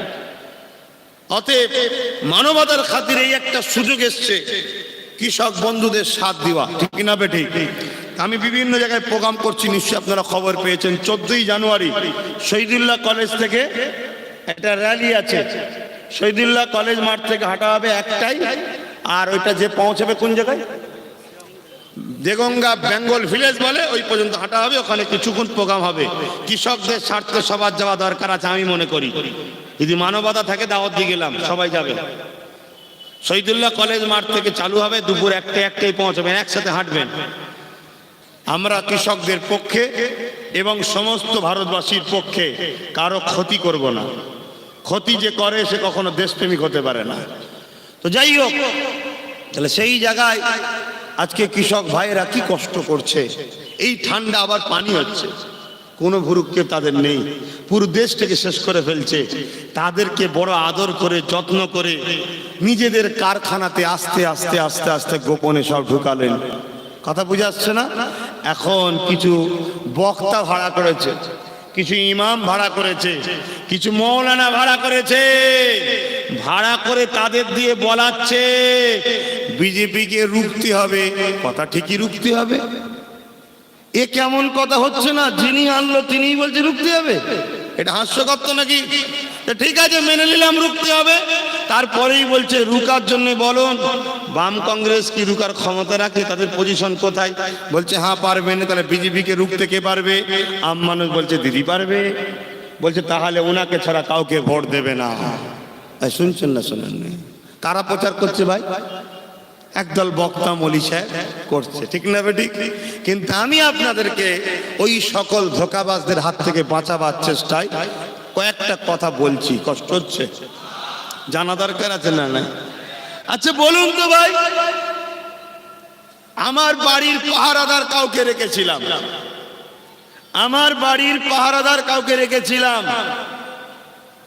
তার ভরসায় নিশ্চিন্তায় ঘুমোচ্ছিলাম। ঘুম ভেঙে দেখি 2019-এ 18টা জায়গায় দখল হয়ে গেছে। সেই পাহারাদারকে কোনো বাড়িওয়ালার রাখবে? রাখবে? সে যদি খুব কাকুতি বিনতি করে যে দাদা আমার ভুলে গেছে, আর হবে না, একটা বার সুযোগ দেন। কমসে কম যদি চালাক বাড়িওয়ালা হয় একটা কথা বলবে, ঠিক আছে তুইও থাকবি, তোর সাথে আরো 10 জনকে দিচ্ছি, তোর উপরে পুরো আর ভরসা করব না। কেন? 21-এ ঘুম ভাঙার পরে যে কি পুরো বাড়ি দখল হয়ে গেছে, তোমাদের কিছু করার থাকবে না। ঠিক না বেঠে? আতে আমি বিরুদ্ধে নয়, কিন্তু পুরো ছাড়া সম্ভব নয়। তাই বলেছিলাম 44টা লোক পাহারা দেবে তোর সাথে। কিন্তু ও বাবা বলছে না, মানবো না। তখন তো ডাউট হচ্ছে যে কন্ট্যাক্ট আছে, পূরণ করতে হবে। 19-এ হাফ 21-এ ফুল, এ কন্ট্যাক্টটা পূরণ করতে হবে। এখন যদি বাইরের কেউ আবার পাহারাদার হয়ে যায়, সেটিংটা যেখানে হবে সেখানে তো সেও যাবে। কি হচ্ছে বলে দেবো। এজন্য সাথে নিতে চাইছে না। আমার মায়ের ইজ্জত, আমার বেটির ইজ্জত, আমার বোনের ইজ্জত, আমার আদিবাসী ভাইয়ের ইজ্জত, দলিতদের ইজ্জত, মতুয়ার ইজ্জত, আমার বাংলাদেশ থেকে আগত মা বেটিদের ইজ্জত, আমার বাংলা ভাষাভাষী মানুষের গরিবের ইজ্জত আমাদেরকে ভাবতে হবে না? হবে না? আমার মসজিদ, আমার মাদ্রাসা, আমার আজান, আমার ইজ্জতের কথা ভাবতে হবে না? হবে না? তাই আমার দায়িত্ব অন্য কাউকে দেবো না, আমি আমার মতো করে ভাববো। তোমার যদি মনে হয় আপনি ভাববেন আমি ভাববেন, দুজন দু সাইডে ভাবলে ক্ষতি হয়ে যাবে, তা আসো এক জায়গায় বসে ভাবি। কি ডেকেছিলাম না? ডাকিনি, কিন্তু আসতে চেয়েছে, আসতে চাইনে। আসতে যখন চাইনে তাহলে আমাকে আমার মতো ভাবতে হবে। আর দ্বিতীয় নম্বর কথা, বিজেপি কি মুসলমানের দুশ্মন? জোরে বলবেন। যদি তারা বলে মুসলমান, কেন তারা দেখবেন বারবার শুধু মোল্লা পাড়ায় এসে বলে বিজেপি চলে আসবে, বিজেপি চলে আসবে। ওই পাড়ায় গিয়ে কিন্তু বলে না, ও পাড়ায় যা এ বলবে বলে না, এ পাড়াই বলে বিজেপি চলে আসবে, বিজেপি চলে আসবে, মানে এমন করে বোঝায় যেন বিজেপি চলে এলে মুসলমানদের মেরে ফেলবে, মানে আমাদের দুশ্মন। তোর কথাটাকেই মেনে নিলাম, আমাদেরই দুশ্মন, তর্কের খাতির ওর কথা মেনে নিলাম। তা আমার দুশ্মন যখন, আমি দিদিকে বুড়ো লড়বো কেন? আমি নিজে লড়বো, ঠিক না বলি? আমার দুশ্মনের মোকাবেলা আমি নিজে করব। তোমার উপরে দায়িত্ব দেবো কেন? তোমার উপর দায়িত্ব দিতে তুমি বিজেপিকে ঢুকিয়েছো, এই কথা বুঝছেন না, বোঝেন না? এরপরে যদি বলেন না বিজেপি দেশের দুশ্মন, তাহলে চলে আসুন, যত বিজেপি বিরোধী আছে এক জায়গায় হই। কি শুধু আমি কেন একা বিরোধী করব? সবাই মিলে এক জায়গায় ভাই। আর না হয় আমি একা বিরোধী করে চিল্লাবো, লাস্টে দেখা যাবে তুমি ওদের চেয়ারে বসে আমায় পিটছো। এই হচ্ছে না, হয়নি? যারা এই বিজেপি তারাও বলেছিল, আজ চলেছিল, সব দিদির কারখানা থেকে বেরিয়ে বেরিয়ে বিজেপিতে যাচ্ছে না, যায়নি?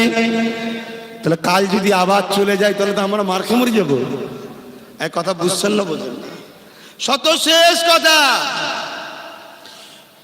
বিজেপিকে যদি বলো আব্বাস সিদ্দিকী তুমি বাদ দাও, তুমি এলে বিজেপি চলে আসবে, তুমি ছাড়া বিজেপি রুকা সম্ভব, ঠিক আছে আমি সরে যাব, কিন্তু আমার একটা কথা, বিজেপি রুকা যদি সম্ভব হয় তাহলে যার বেলায় বিজেপি ছিল না তার উপরেই ভরসা করবো। কথা বুঝছেন না, বোঝেন না? কার বেলায় ছিল না বুঝতে পারছেন না? হ্যাঁ, 34 বছর দেখেছি কেউ পতাকা বাঁধতে পারেনি, মেয়ের তো আপনার ঢিলে করে দিয়েছে, তার উপরে ভরসা করবো, তোর ভরসা করবো কেন? যদি আমায় সরে যেই কাজ করতে হয়, কথা হিসেবে বলছি, 100% বলে দিচ্ছি, এ বাংলা কারো বাবা কালী সম্পত্তি নয়, কারো কথা চলবে না। 21-এ প্রার্থী দিচ্ছি, দিচ্ছি, দেবো, ইনশাল্লাহ দেবো। অতএব কার কি হচ্ছে আমার দেখার দরকার নেই। আমি নাবাতে যদি কারো ঘরে পানি বেশি ঢুকে যায় মনে হয়, তার উচিত হবে আমার ঘরে চলে আসা, তাকে আমি জায়গা দেবো। এই কথা বুঝছেন না, বোঝেন না? কিন্তু তুমি বলবে নেব না, ও কথা শুনতে আর রাজি নয়। কেন? অনেক বাবা পরের ঘরের জন্য ভেবেছি, অনেককে জিতিয়েছি, অনেকের কথা ভেবেছি, কথা বুঝে আসছে না? নয়, আর ভাবার সময় নেই।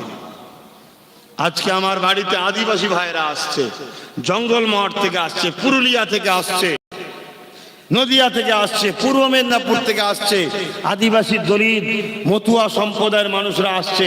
সবার বক্তব্য আপনারা আমারও ভাইজান, আপনাকে সামনে রেখে আমরা দলিত আদিবাসী মতুয়া আপনার পিছনে দাঁড়িয়ে আমরা লড়তে চাই। তারা মেনে নিচ্ছে। কি গো, তোমরা আমাকে মানবে না? মানবে না? হাত তুলে বলো মানবে না। যদি বলো যে ভাইজান আমি তো কোনো জায়গায় বিক্রি হয়ে গেছি, আহা বিক্রি হয়ে গেলেন আমার সোনার ভাই। কারো কাছে বিক্রি নাকি আপনারা? কেউ কিনেছে নাকি আপনাদের? কারো গোলাম নাকি আপনারা?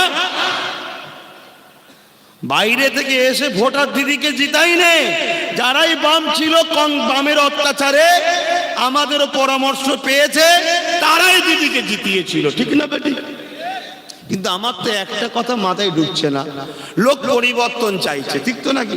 ভালো জিনিস পরিবর্তন, পরিবর্তনটা কি হচ্ছে? সেই কংগ্রেসের চোরগুলো বিজেপি টিএমসি কি বলে বামফ্রন্টকে শেষ করলো, খেয়ে দিয়ে লুটে পুটে।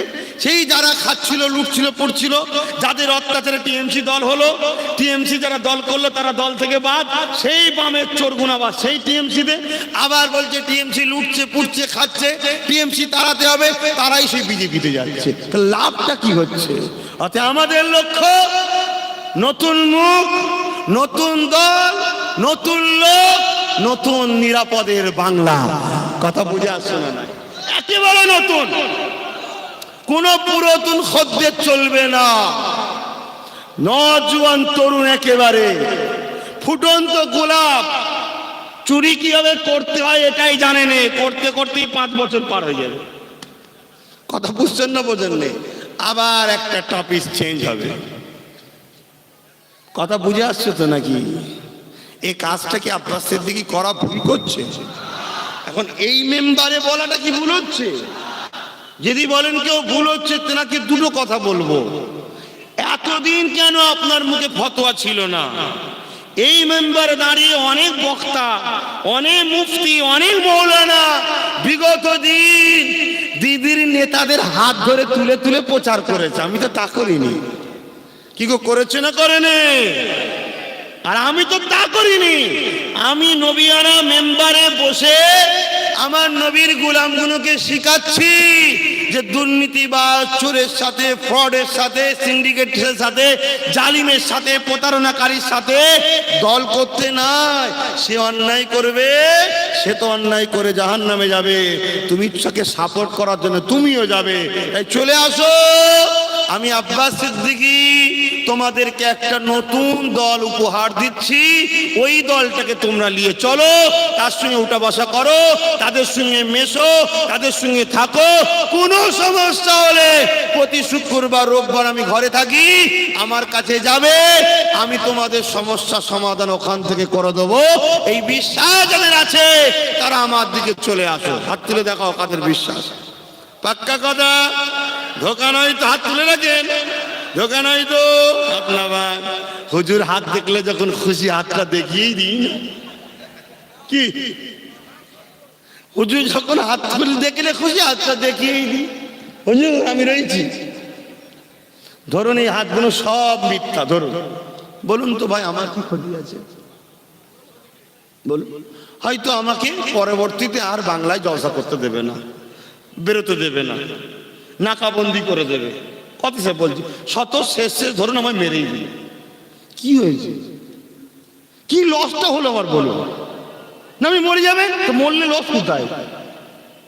নবীর আশিকরা মরলে লাভ হয়। কেন? যাকে দেখার জন্য তাহাজ্জুদ পরে কাঁদতে হয়, তাও দেখা পাওয়া যায়নি। মরলেই কবরে সে আসবে, তাকে দেখতে পাওয়া যাবে। জোরে বলুন সুবহানাল্লাহ।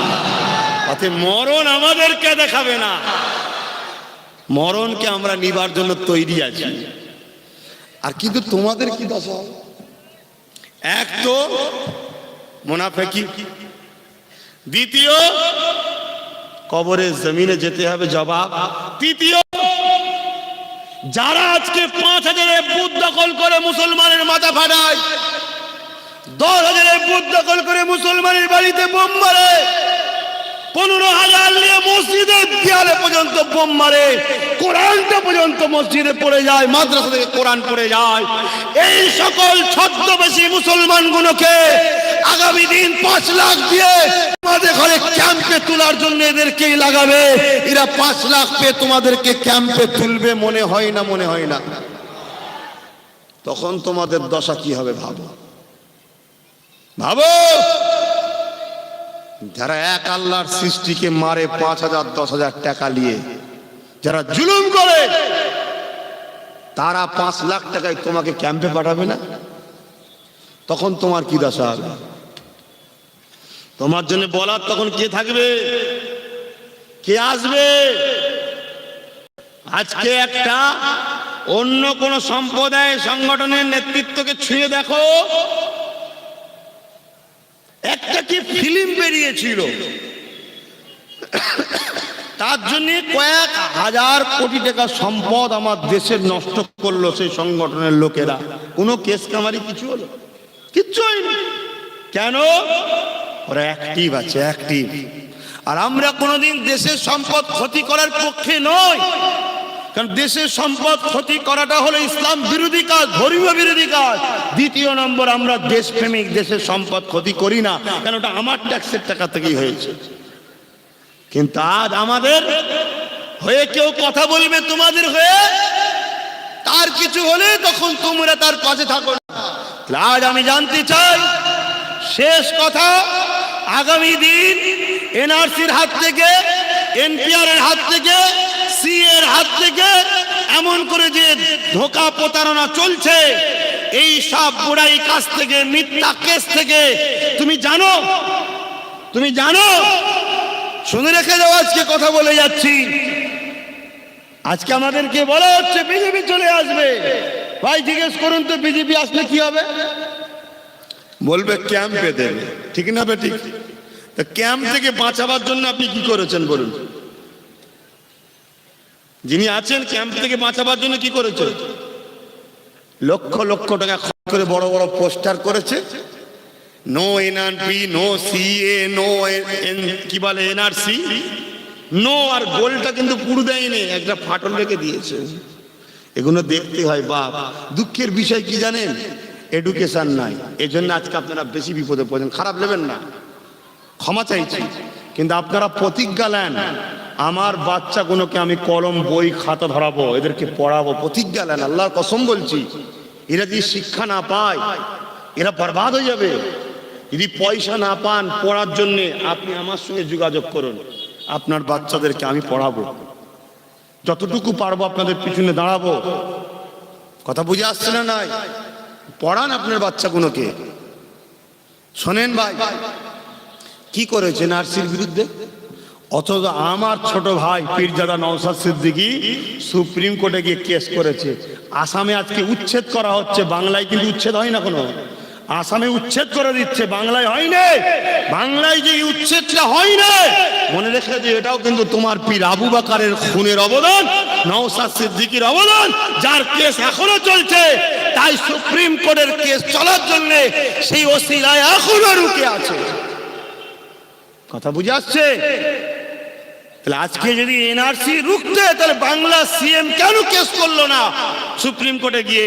আর উপরন্ত ওইটা আমি বলেছিলাম বলে আমার বাড়িতে রাত 2:45 হাজার হাজার পুলিশ পার্টি আমাকে চমকাতে গেছে। আরে এক চমকে তোর এই দুর্দশা, একবার যদি ভালো মনে হয় একবার একটু নিয়ে যান, একবার তারপরে কি হয় আরো বুঝে নিবি। এ কথা বুঝছেন না? বোঝেন না? বিজেপি চলে আসবে, কি হবে? ক্যাম্পে দেবে, মেরে ফেলবে। শোনেন, এরা দুজন সেটিং, এরা দুজন সেটিং। হক কথা ফক করে বেরোয়, জানেন না? হিন্দু ভোট তুমি নেবে, মুসলমান ভোট ও নেবে, আমি কি কাঁচা কলা খাবো? আর তার পাশে একজন লাগিয়ে দিয়েছে, দয়াল বাবা কলা খাবা, গাছ লাগাইয়া খাও। কথা বুঝছেন না? এসব সেটিং। যদি বলেন কেন, ওইদিকে বিজেপি শুধু বলছে ঘাড়ে লাথি মেরে বার করে দেবো, এই করে দেবো, কেটে ফেলবো, তরোয়াল নিয়ে দেখাচ্ছে। আর আমরা ভয় খেয়ে গেছি। অমনি কেউ এসে বলছে চলে আয়, চলে আয়, ঘুমটা টুমটা দিয়ে চলে আয়, আমি আছি তো বাঁচাবো, চলে আয়, চলে আয়, চলে আয়। আর আমাদের ঘরে ঢুকে বাইরেতে তালা মেরে দিয়েছে, বলছে কোনো চিন্তা করবি না, আমি বাইরে আছি। একদিন যাচ্ছে খোলে নে, দুদিন যাচ্ছে খোলে নে। কই গো, খিদে পেয়েছে, বেরোসরি বিজেপি আছে, খিদে পেয়েছে বিজেপি আছে। শুনছেন না?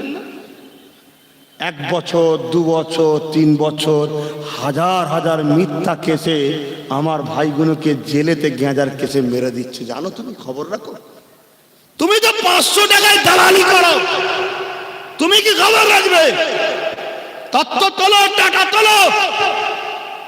আর এই 100টার মধ্যে 80% মুসলমান, এই 80%-এর মধ্যে 50 থেকে 55% টিএমসি পার্টি করার জন্য জেল খাটছে। তার দলের লোকেরা জেলে দিয়েছে তাদের ঘরে। কেন? ভালো রেজাল্ট করেছিল তাই জেলে দিয়েছে। যে যে বুথ থেকে টিএমসি মুসলিম ছেলেরা লিড দিয়েছে তাদেরকে হয় পদ থেকে সরিয়েছে, না জেলে দিয়েছে।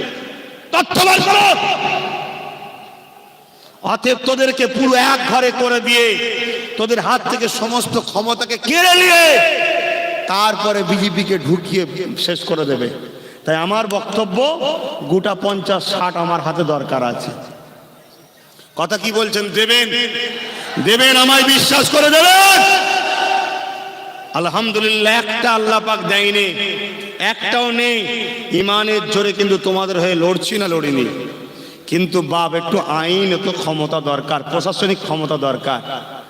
একটা কাউকে মিথ্যা কেস দিয়ে দিল, প্রশাসনিক পাওয়া এমএলএ যদি না থাকে, সে না বললে প্রশাসন লেভেলটা গুরুত্ব হয় না। কথা বুঝে আসছে না? নাই তাই বলে গেলাম। যদি ভালো লাগে মানবেন, না ভালো লাগে না মানবেন, আপনাদের ব্যাপার।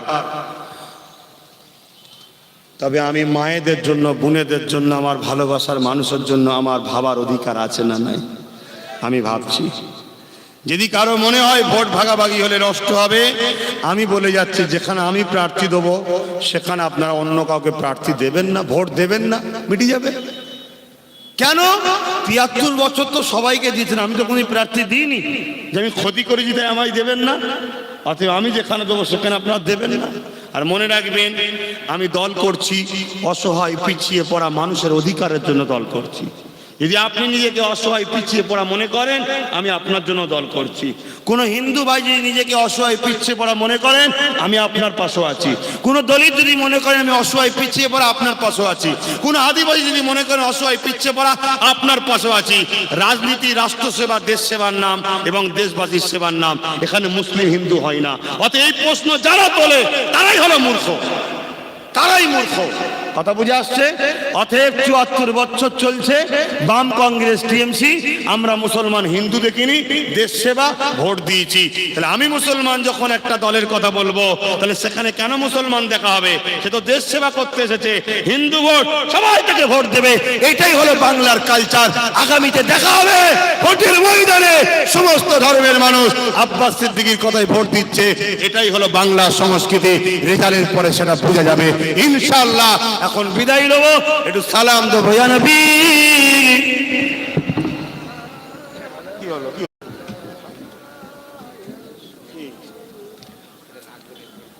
মাথা অ্যাড করতে নেই।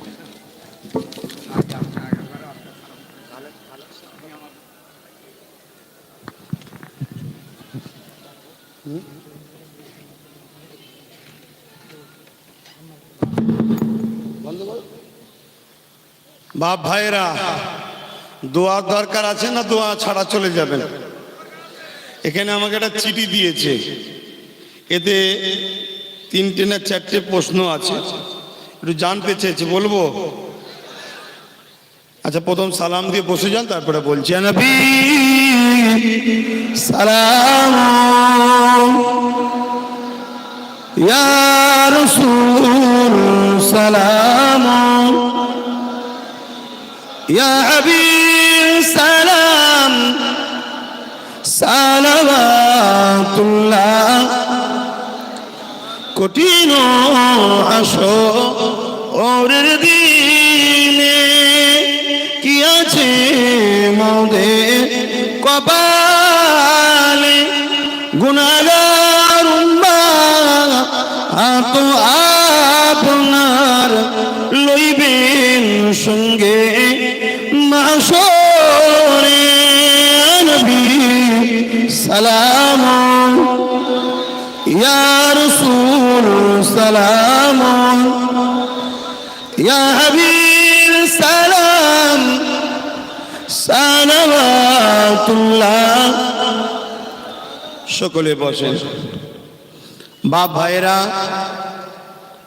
সবাইকে উদ্দেশ্য করে বলছি, বাম কংগ্রেস টিএমসি যেসব ভালো লোকেরা আছেন, যেখানে আমি প্রার্থী দেবো, আপনারা ডিভাইড না করে সবাই এই ভাইয়ের হয়ে কাজ করবেন। আশা রাখতে পারি তো নাকি? বাকি জায়গায় যে যাকে ভালোবাসেন, যদি জোট নয় যে যাকে ভালোবাসেন থাকবেন, আর জোট হয়ে গেলে যার সাথে জোট হয় বাকি জায়গায় তাকে সাপোর্ট করবো আমরা, ঠিক না বেঠিক?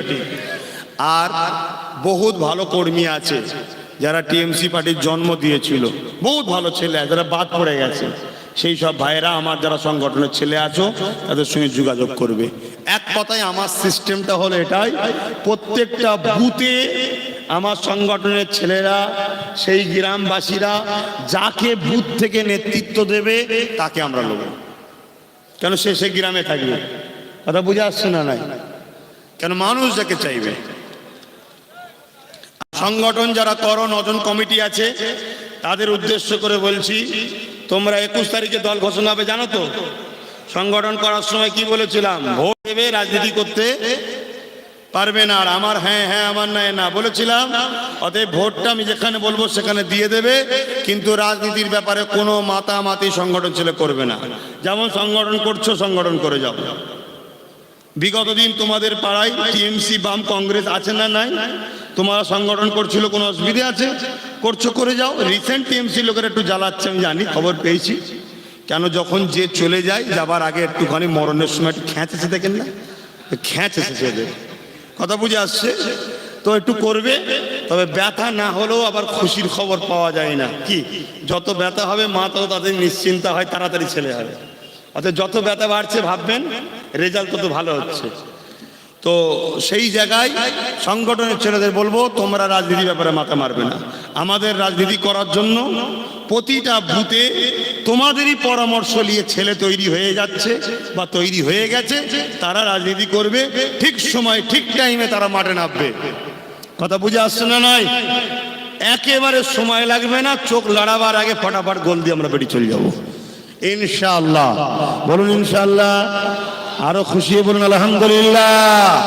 জমিন আসমানের রাজত্ব কার হাতে? আমি কোনো মানুষের কাছে জিতার জন্য আশা করিনি, আপনাদের কাছে চেষ্টা করছি বুঝাবার।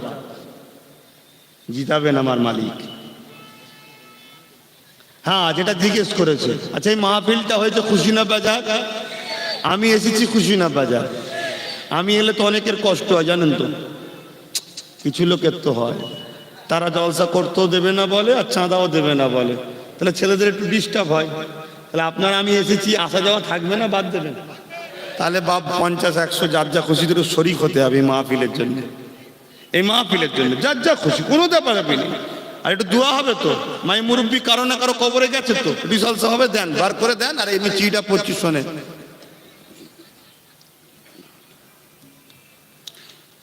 এই প্রোগ্রামটা আমি জানতাম না, এখন বলছে এই প্রোগ্রামটা মির্জানগর ফুটবল মাঠে হবার কথা ছিল।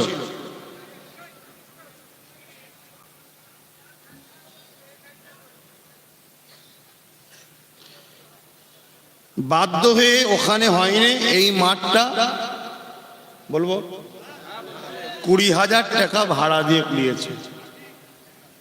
তারপরও আল্লাহ পাকের দয়ায় তোদেরকে জালিমরা দমন করতে পারেনি, বল আলহামদুলিল্লাহ। ওরা কম চেষ্টা করছে, আমি তো মাঝে মাঝে অবাক হয়ে যাই। আর ইতিহাস পড়লে দেখা যাবে এটা একটা ফতে হবার নমুনা। এত ছেলেগুলোকে জুলুম করছে, টর্চার করছে, আর করছে, দমাতে পারছে না। তবে একটা কথা বলে দিই, যে আমরা চুপ করে আছি, এটাকে যদি ওরা কমজোর মনে করে ওরা ভুল করছে। আমরা চুপ করে আছি কয়েকটা কারণে। সর্বপ্রথম, প্রশাসনকে ভালোবাসি, ল অ্যান্ড অর্ডারকে আমরা ভঙ্গ করতে চাই না, প্রশাসনের ওপর আস্থা রেখে তাই চুপ করে আছি। দ্বিতীয় নম্বর, আমরা চাই তাদের মধ্যে এখনো কিছু ছেলে ভুল বুঝে 500-600 টাকায় তাদের হয়ে গোলামি করছে, সেই ভাইগুলো যাতে ফিরে আসে। সেগুলো ভালো ছেলে, তারা তো আর দুর্নীতি করে না, তাদেরকে 200-500 টাকা দিয়ে করানো হয়, তারা যাতে ফিরে আসে। 3 নম্বর কথা হচ্ছে, আমরা চাই এই বাংলা থেকে রাজনীতিকে কেন্দ্র করে অশান্তি করাটা যাতে বন্ধ হয়, তাই সবর করছি। কিন্তু এই ধৈর্যের একটা বাঁধ আছে রে বাবা, এই বাঁধটা কখনো যদি ভেঙে যায় সেদিন কিন্তু বড় ভয়ানক দিন হবে, সেদিন কিন্তু বড় ভয়ানক দিন হবে। তাই বলে যাব, এভাবে জুলুম করা বন্ধ করেন। আর একটা কথা, আপনাদের ঘরে কেউ যদি মারার হুমকি দেয় বা কিছু করে আর করে, তার ফটো সংগ্রহ করবেন, তার নামে বক্তব্য দেবেন যে অমুক এই ফটো, এ আমাকে মারার জন্য হুমকি দিয়েছে আর করেছে, আমার যদি কিছু ক্ষতি হয় ও দোষী বলে ভিডিওটা নেটে ছেড়ে দেবেন। কথা বুঝে আসছে? সারা বাংলার যেখানেই যাবেন আলহামদুলিল্লাহ নবীর গোলাম আছে, দাদা পীরের পাগল আছে, আমাদের ভালোবাসার মানুষ আছে। এখানে খালি পেটে আছে তো কিছু অন্য জায়গায় একটুখানি ধরে বসিয়ে ডাল ভাত খাইয়ে দেবে। কথা বুঝছেন না? বোঝেন না? হ্যাঁ, ঠিক জায়গায় দেখবেন ডাল ভাত খেয়ে বসে আছে। হ্যাঁ, দ্বিতীয় নম্বর কি বলছে,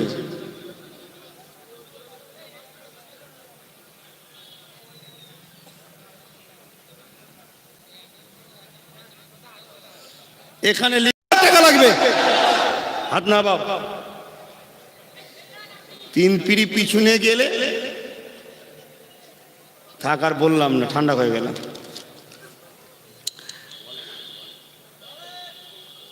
এই তো যে আমাদের ছেলেদের হুমকি দিচ্ছে, এই হুমকি দিচ্ছে কেন বুঝতে পারছেন না? হারাম খাওয়ার রাস্তা বন্ধ হচ্ছে ওদের, এই জন্য হুমকি দিচ্ছে। পতাকা মাথার লোক পাচ্ছে না, 500 টাকা দিয়ে মাথা পিছু লোক মিটিং এ নিয়ে যেতে হচ্ছে। এই তোদেরকে ক টাকা দিয়ে নিয়ে আসা হয়েছে, উপরন্ত টাকা চাওয়া হচ্ছে, দে বাবা দে বাবা। আবার আমার দ্বারা ওইটা হয়ে গেলে আবার আমারটা তুলবে, দেবেন না? তাহলে তোর তো মাথা খারাপ হবে না। ও বোকারা বোঝে নে, যেখানে শুধু এই সম্পর্ক নয়, এখানে আর একটা সম্পর্ক আছে, আলমার ও মা মানা হাব্বা। দুনিয়ায় যে আমাদের সঙ্গে বন্ধুত্ব করবে, ইনশাআল্লাহ কিয়ামতের দিনে সে আল্লাহ রসুলের শাফাআত নিয়ে এক জান্নাতে থাকবে। জোরে বলুন, সন্দেহ হচ্ছে নাকি? জাহান্নামী মনে হচ্ছে, কাফের মনে হচ্ছে? আল্লাহ রসুল বলছে আলমার ও মা মানা হাব্বা, দুনিয়ায় যে যাকে ভালোবাসবে তার সঙ্গে জান্নাতে থাকবে। কাফের মনে হচ্ছে নাকি? নবীর খানদানের সন্তান আমরা, নবীকে ভালোবাসি আমরা, ওলিদের সঙ্গে সম্পর্ক আমাদের, তোমরা আমাদের সঙ্গে সম্পর্ক করছো, আমরা ওলিদের সাথে, তোমরা আমাদের সাথে, ওলিরা নবীর সাথে, আমরা এক কাতারে জান্নাতে যাব। জোরে বলুন সুবহানাল্লাহ, বলুন ইনশাআল্লাহ। আশা করতে আল্লাহ নিষেধ করেছে?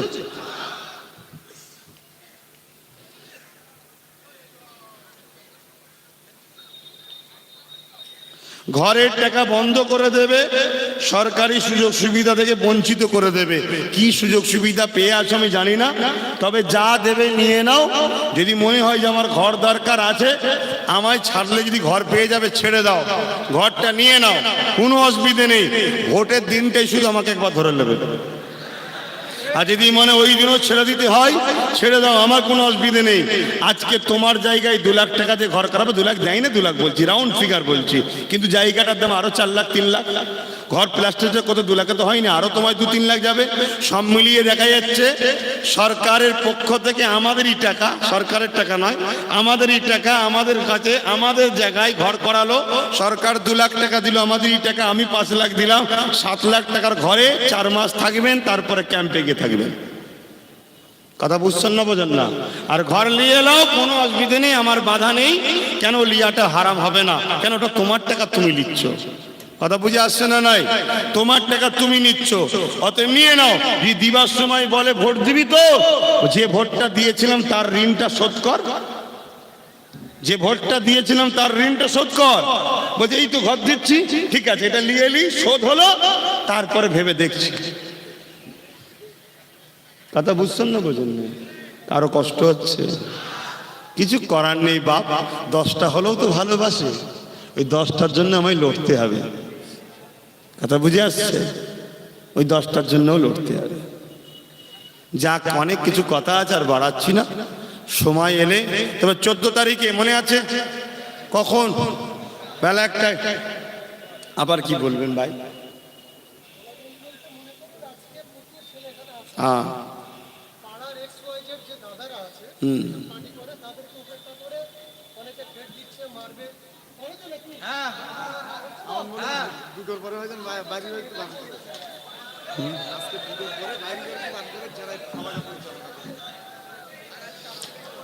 আজকে 2টোর পরে যারা এই সভা পরিচালনা করেছে বাইরে বেরোতে মানা করেছে, তাই তো? যদি তোমাদের ঘরে কিছু করে, প্রশাসন ভাইয়েরা দেখায় যাবে, প্রশাসন যদি না দেখে 14 তারিখে আসছি, 2, 30, 40, 50 হাজার থানা নিয়ে থানা ঘেরাও করব।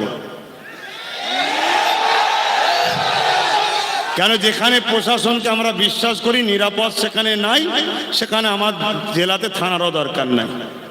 ঠিক আছে, বসেন সবাই, আসেন। আল্লাহুম্মা আমিন, বসেন। আল্লাহুম্মা আমিন। আল্লাহ, যা কিছু বলালেন বললাম, বলা কর মধ্যে যদি কিছু ভুল ভ্রান্তি হয়, আপনি যদি কোনো কথায় নারাজ হন, দয়াময় দয়া করে মাফ করে দেবেন। যদি আপনি খুশি হন, তাহলে মাহফিলকে কবুল করে নিয়ে আমার রাসূলুল্লাহ দরবারে সওয়াবটুকু নজরানা হিসেবে পৌঁছে দেন। হুজুরের আব্বাজান, হুজুরের আম্মাজান, হুজুরের পরিবার, আত্মীয় স্বজন সকলের রূপাকে সওয়াব পৌঁছে দিন। 4 পিরানে পীর, 4 ইমাম হুজুরদের রূপাকে সওয়াব পৌঁছে দিন। तमाम नबीन सिद्दीकीन सौदा सालिहीन आरिफ बिल्लाह हुजूर रूपा के सौंप पहुँचे दिन। खास कर मजादुज़्ज़मान दादा हुजूर रूपा के सौंप पहुँचे दिन। दादा पीरेर 5 कलिजा टुकड़ा खलीफा हुजूर रूपा के सौंप पहुँचे दिन। आय अल्लाह बशीरत अल्लामा रूहुल आमीन रहमतुल सौंप खाना पहुँचे दिन। आय अल्लाह चारिदिके যত মাহবুব বান্দা বান্দি প্রত্যেকের রূপাকে সওয়াব পৌঁছে দিন। আমরা যারা হাত তুলেছি আমাদের প্রত্যেকের পীর ও মুর্শিদ ইমাম শেখ সকলকে আল্লাহ যারা চলে গেছে প্রত্যেকের রূপাকে সওয়াব পৌঁছে দিন। আমরা প্রত্যেকে যারা বেঁচে আছি প্রত্যেকের মা বাবা ভাই বোন আত্মীয় স্বজন সকলে মিলেমিশে থাকার তৌফিক দিন। সকলকে ইসলামের উপরে রাখুন, ইমানের সঙ্গে মরণ নসিব করবেন। আয় আল্লাহ, আজ বিশ্বজুড়ে যে সন্ত্রাসী জালিম চলছে তাদের হাত থেকে বিশ্ব মানবতা প্রেমিক মানুষদেরকে বাঁচান, খাস করে মুমিন মুমিনা নরনারীদেরকে বাঁচান। আয় আল্লাহ, আমার দেশ বিদেশি শক্তি থেকে হেফাজত করুন, আমার দেশের সার্বভৌমত্বকে আপনি উন্নতি করুন, হেফাজত করুন। আমার দেশের মধ্যে যেসব নেতারা দেশকে ধ্বংস করছে তাদেরকেও হাত থেকে দেশকে হেফাজত করুন।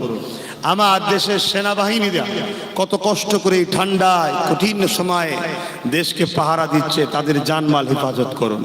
আমার দেশের প্রশাসন ভাই যারা আমাদের নিরাপত্তার জন্য রাতকে রাত জেগে থাকে, তাদের কোনো সুযোগ সুবিধা নাই, তাদের পরিবার বাচ্চাদের নিয়ে তাদেরকে হেফাজত করুন। আমার দেশে হিন্দু, দলিত, আদিবাসী, সাঁওতাল, বাগদি প্রত্যেকটা অসহায় গরিব মানবতা প্রেমিক মানুষ, আয় আল্লাহ, সবাই তো আপনার সৃষ্টি, সবাইকে ছেলে পুরিলে সুখে শান্তিতে রেখে মানবতার সাথে মিলেমিশে শান্তির পথে চলার তৌফিক দিন। আয় আল্লাহ, খাস করে আমার কওমকে আপনি নামাজি, মুত্তাকি, পরহেজগার, হাজি গাজী বানান।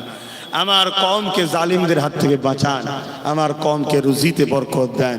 আয় আল্লাহ, এ দেশকে আজ আমাদেরকে দেশপ্রেমিক বানিয়ে দেন, দেশের হয়ে দেশবাসীর হয়ে আমাদেরকে ন্যায় সত্যের পক্ষে লড়াই করার তৌফিক দেন।